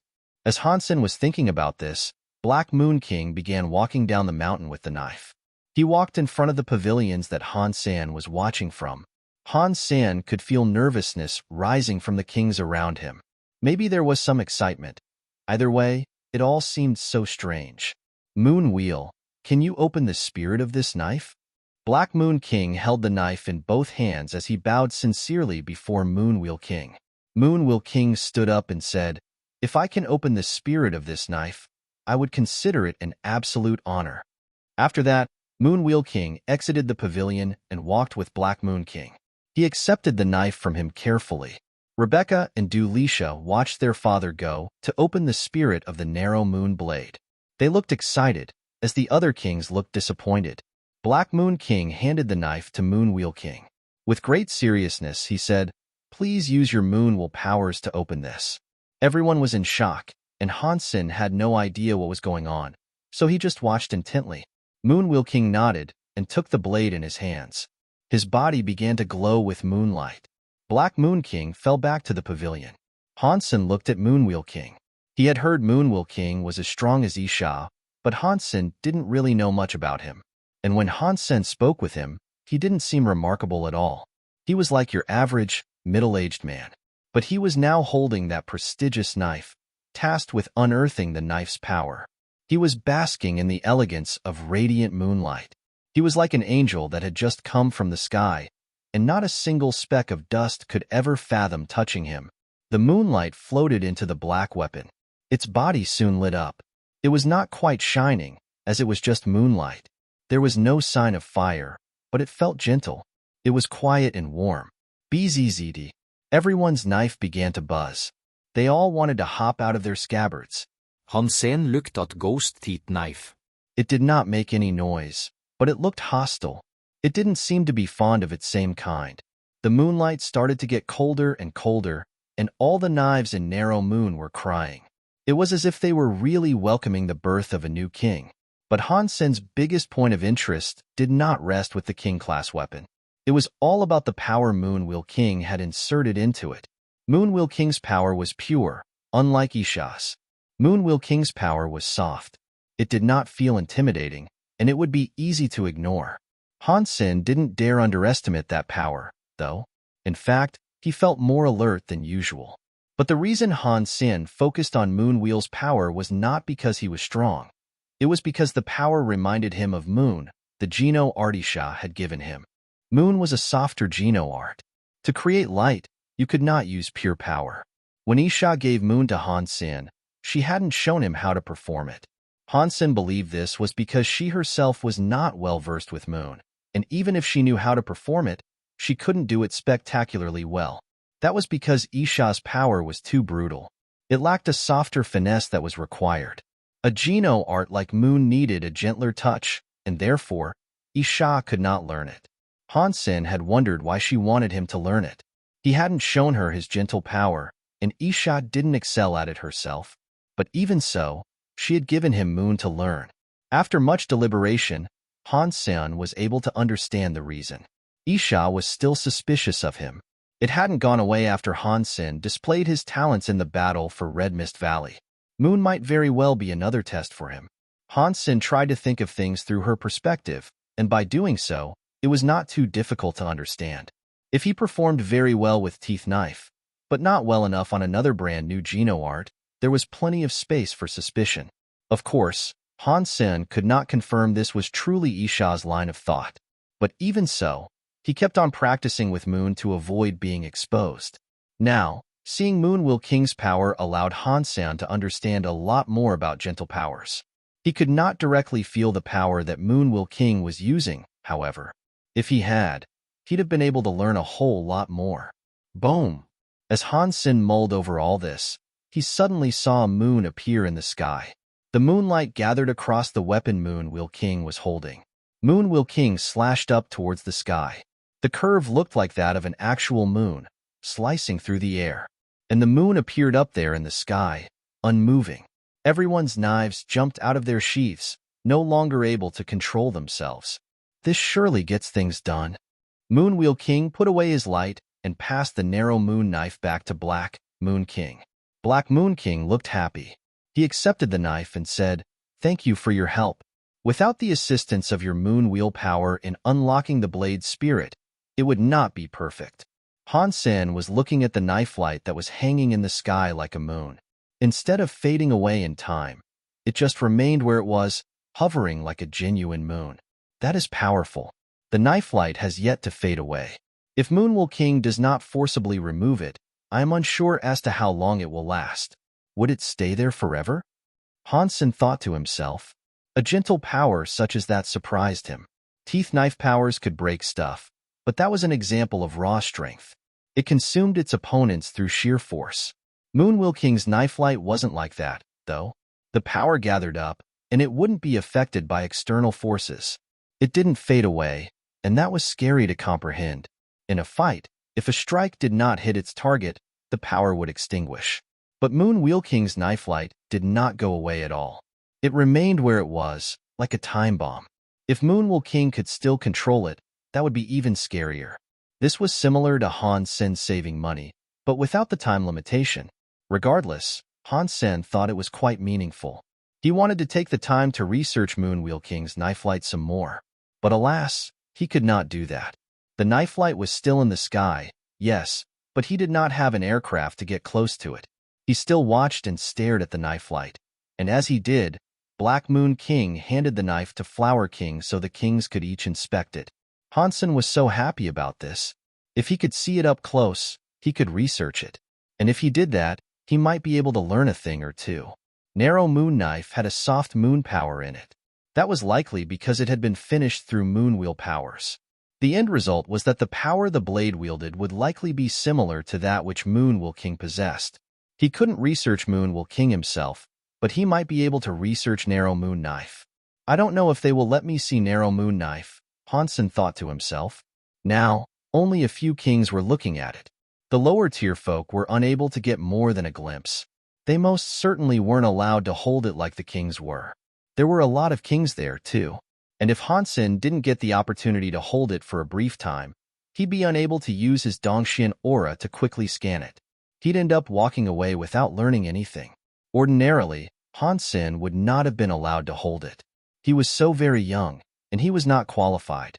But on this day, he had been invited to attend alone. In a way, he was there to represent Isha. So, there was a chance he'd be allowed. Han Sen started to pray. Please let me hold it. I don't know if I'll get another chance at this. Flower King and the others were all looking at it. Each and every one sang praises about it. There are many king-class weapons here, but only this one can truly represent us. Moon Wheel King complimented the blade. Black Moon King was so happy. He smiled and said, "Actually, I am thinking about giving this to Moon God's palace. It could be used as a sacrifice for the Moon God." Every king was shocked to hear this. Moon Will King said, "You are so generous. The rebate are fortunate to have you." All the kings praised him. They never expected Black Moon King would be willing to sacrifice such a powerful knife. He was extremely generous, and this was not something the average king would ever think about doing. "You are welcome. This knife was forged with the purpose of becoming a sacrifice, anyway. Until I succeeded in crafting it, I kept my work under wraps. I didn't want to say something prematurely and then disappoint you." Han Sen felt bored hearing such talk. If Narrow Moon Knife was always in the Black Moon family, he could have inspected it through the friendship he shared with Black Steel. If it became a sacrifice, that would suck. Aside from the major priests, no one would be able to touch it. The kings that were looking at narrow moon knife all complimented it highly. Han Sen, on the other hand, looked as if he was suffering. The kings, when they finished looking, handed the knife back over to Black Moon King. Han Sen's heart was thumping in his chest. There were only a few dukes, and Han Sen was unable to get a look. He didn't know if Black Moon King would be so kind as to let him make a proper inspection of the weapon. If Black Moon King allowed the other dukes to see it, he'd have no chance. Black Moon King's eyes soon came to rest on Han Senator. He smiled and said, Han Sen is here to represent knife. You will have to come take a proper look, so you can sing its praises to her and have her regret passing on the opportunity to come to the unveiling. After that, Black Moon King passed the narrow moon knife over to Han Sen. Han Sen was delighted, and so he quickly accepted the knife. He switched on his Dongxian aura to scan and observe it as soon as it touched his hands. The knife had been activated by Moon Wheel King, and its activity was still vibrant. It was gleaming with that moon will power, and the lunar power was still humming. Good knife. That is a good knife. Han Sen deliberately touched the body of the blade, feigning admiration for it. The kings there could feel Han Sen's power shroud the blade, though. People believed Han Sen was using some power to examine the knife. Everyone watched Han Sen closely, the dukes, in particular. They were waiting for him to finish, so they might get their own turn at examining the blade. People like Rebecca looked on Han Sen with jealousy. They had seen king-class weapons before, like the ones possessed by their elders. But Narrow Moon Knife was an entirely different thing. It was a sacrifice, given in honor of the rebate at large.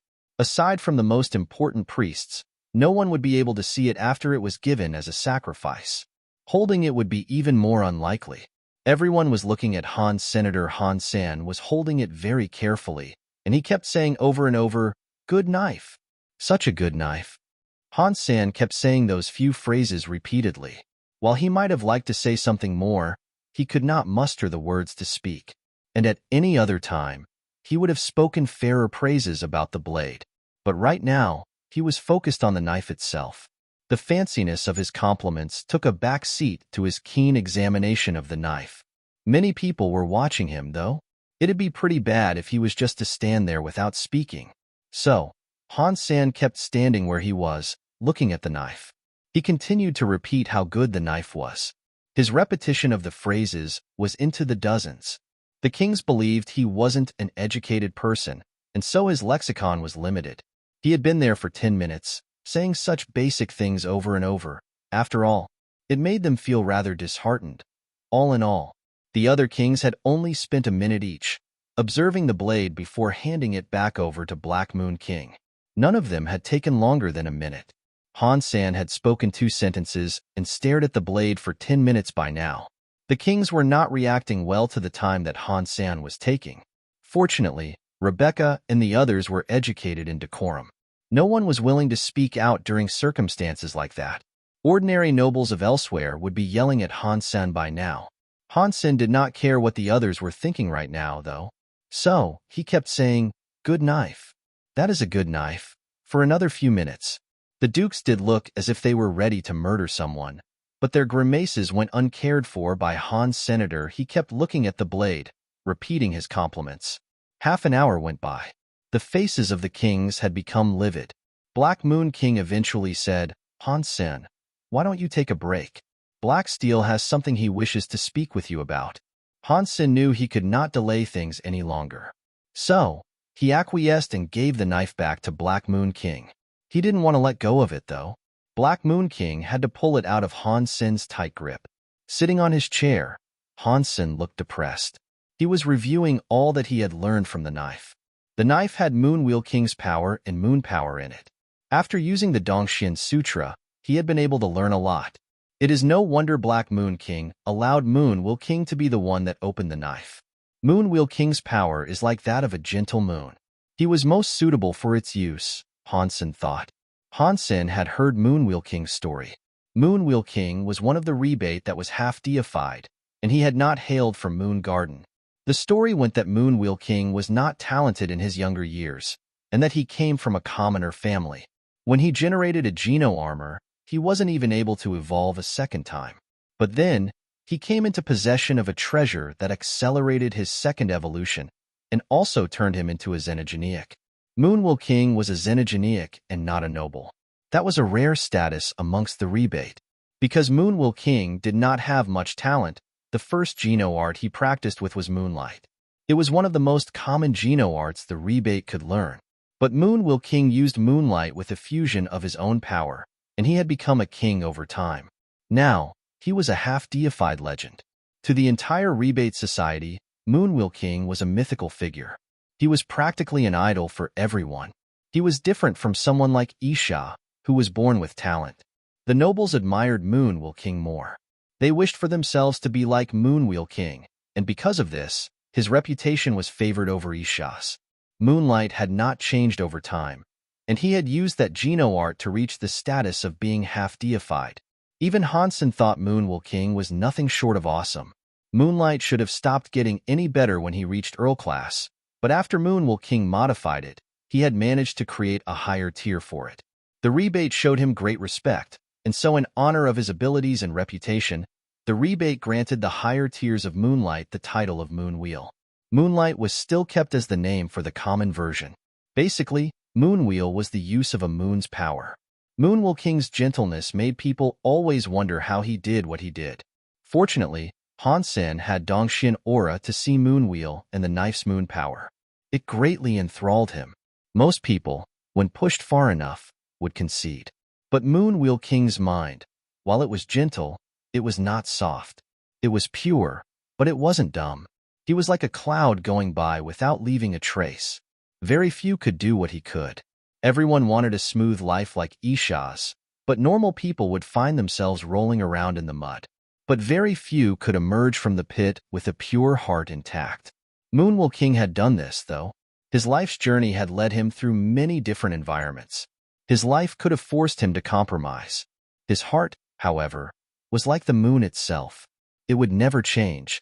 Seeing Narrow Moon's feelings and Moonwheel power, Han Sen saw a clear moon emerge. It was the moon coming out from behind the clouds. The dukes didn't look at the blade in the same way Han Sen had. They all looked at it for less than a minute before handing it back over to Black Moon King. The entire thing was done in a few minutes. The young ones were not allowed to look at it by themselves. After they had all seen it, the ceremony came to a close. Black Moon King invited a few kings and dukes over for tea. Some accepted and stayed. Others declined and left. Blacksteel invited Rebecca and a few of the other young ones to the garden for a chat, Han Sen included. So, Han Sen followed Blacksteel to the garden. There, he sat down. Aside from Han Sen, everyone seemed to be acquainted with one another. So, there was no formal etiquette to follow. Without Black Moon King around, they were prone to speaking far more openly than they ordinarily would. As they began chatting, not a single person was left out. But with that being said, Han Sen did not say a word. Han Sen did not know anyone there except for Blacksteel, and so he retreated into his mind to mull over what he had learned with the knife. He didn't care for their topics of conversation. Dulisha, noticing that Han Sen wasn't speaking with them, hummed and said, "Genius Han, you looked at Narrow Moon Knife for so long, and you kept saying it was so good. You could obviously detect something we could not. Why don't you tell us what you saw, so that we too can learn it?" After Dulisha said that, everyone turned to look at Han Senator. They were curious whether Han Sen really had learned something, or if it was all some sort of act. Han Sen's eyes were closed, still reviewing what he had learned. He hadn't noticed Dulisha was talking to him. His eyes were shut tight, and it appeared as if he was ignoring her. Dulisha, noticing him ignoring her, looked mad and did not say anything more. Dulisha's silence did not mean others wouldn't say anything, though. She was Moonwheel King's second daughter. She was pretty, and she was talented. She had many admirers. The young ones that sat there with them were admirers of Rebecca and Dulisha. Now that Han Sen had apparently ignored her, someone could not help but stand up for her. "Didn't he tell you what he saw?" a viscount called Kryman asked dubiously. "What did he say?" Dulisha sked. Everyone looked at Kryman, but everyone knew he wasn't going to say anything nice. Kryman laughed. "Didn't you grow ears?" Genius Han said it was a good knife. He said it many times. Kryman spoke it in the tone Han Sen had, and Dulisha laughed. Ah. Kryman over-enunciated his words, laughing at Han Sen and pretending to understand, which made many people there laugh. The elegant one smiled. Han Sen sat where he was without emotion. He was deep in thought. He was afraid that occupying his mind with something else for a while would make him forget important details. So, he still did not hear them. Han Sen continued to ignore the group. Black Steel frowned and said, Han Sen has his reasons for viewing the knife the way he did. Black Steel did not know how to participate in that particular debate, so this was what he said. Kryman did not respect Black Steel. He only wanted to stand up for Dulisha in the hopes of getting closer to her, and so he said, Black Steel, you know knives. Similar actions from you might make sense, but I can't feel the same for other people. He looked at it for half an hour, repeating the same two sentences over and over. If he is not educated, don't pretend he is. This is the first time I've ever seen someone so dumb. Kryman, mind your tongue. Black Steel's face looked grim. Kryman smiled and said, I don't beat around the bush. If I have said something that is incorrect, then you can have him point out the mistake. If he can convince everyone, I will earnestly apologize. Sad Knight and Night Giant King, who had a grudge with Han Sen, looked over angrily and said, Yes. If he saw something, let us hear what it is that he saw. If it makes sense, then we will apologize too. What is the point in just saying that the knife was good, over and over? Black Steel could see Han Sen still sitting where he was, not saying a word. He touched him and said, If you are willing to, you can tell people. Black Steel understood Han Senator. He knew Han Sen had seen something the others hadn't, and that was why he stared at it for so long. What Han Sen saw wasn't anyone else's business, of course. Black Steel would not push Han Sen to explain if he wasn't willing to. But now that the people were saying things like this, Black Steel could not stand by and watch. He was worried for Han Senator. If Han Sen did not say something, his reputation would suffer. No one ever let a person's reputation go. Outsiders had a tough life in Narrow Moon. Han Sen had built himself a good reputation. Black Steel thought it would be a shame if it was destroyed now. After being touched by Black Steel, Han Sen woke up from his daze. Han Sen looked confused, hearing what he said. And so, he asked, Tell people what? He hadn't heard anything else that had been spoken. All he had heard was what Black Steel had spoken to him. But when that went into the ears of Kryman and the others, they misunderstood. They thought Han Sen was admitting he didn't know or see anything. Hence why he had nothing to say. Kryman laughed and said, Black Steel, you heard him. I didn't misplace my blame. I admire Genius Han for one thing only, his shamelessness. He didn't learn anything, despite staring at it for half an hour. I couldn't bring myself to do such a thing. Sad Knight coldly laughed and said, Because he is a genius, isn't that right? He isn't like us. He is already so smart, he was able to tell us the shocking fact that it was a good knife. What more can we expect? Han Sen heard that and quickly understood what was going on without even needing to ask Black Steel. Seeing Kryman and Sad Knight speak, Han Sen coldly said, I won't tell you, but my teacher did teach me something. Instead of using words, I can perform, and what I perform will make you smile. We would like to see what shocking performance you could do for us. You are not going to perform the astounding speech of good again, are you? Kryman spoke strangely. He thought Han Sen was changing the topic, hence why he was repeating the same insults. He didn't want Han Sen to escape this. Han Sen smiled. He casually said, I learned a Geno art called Moon.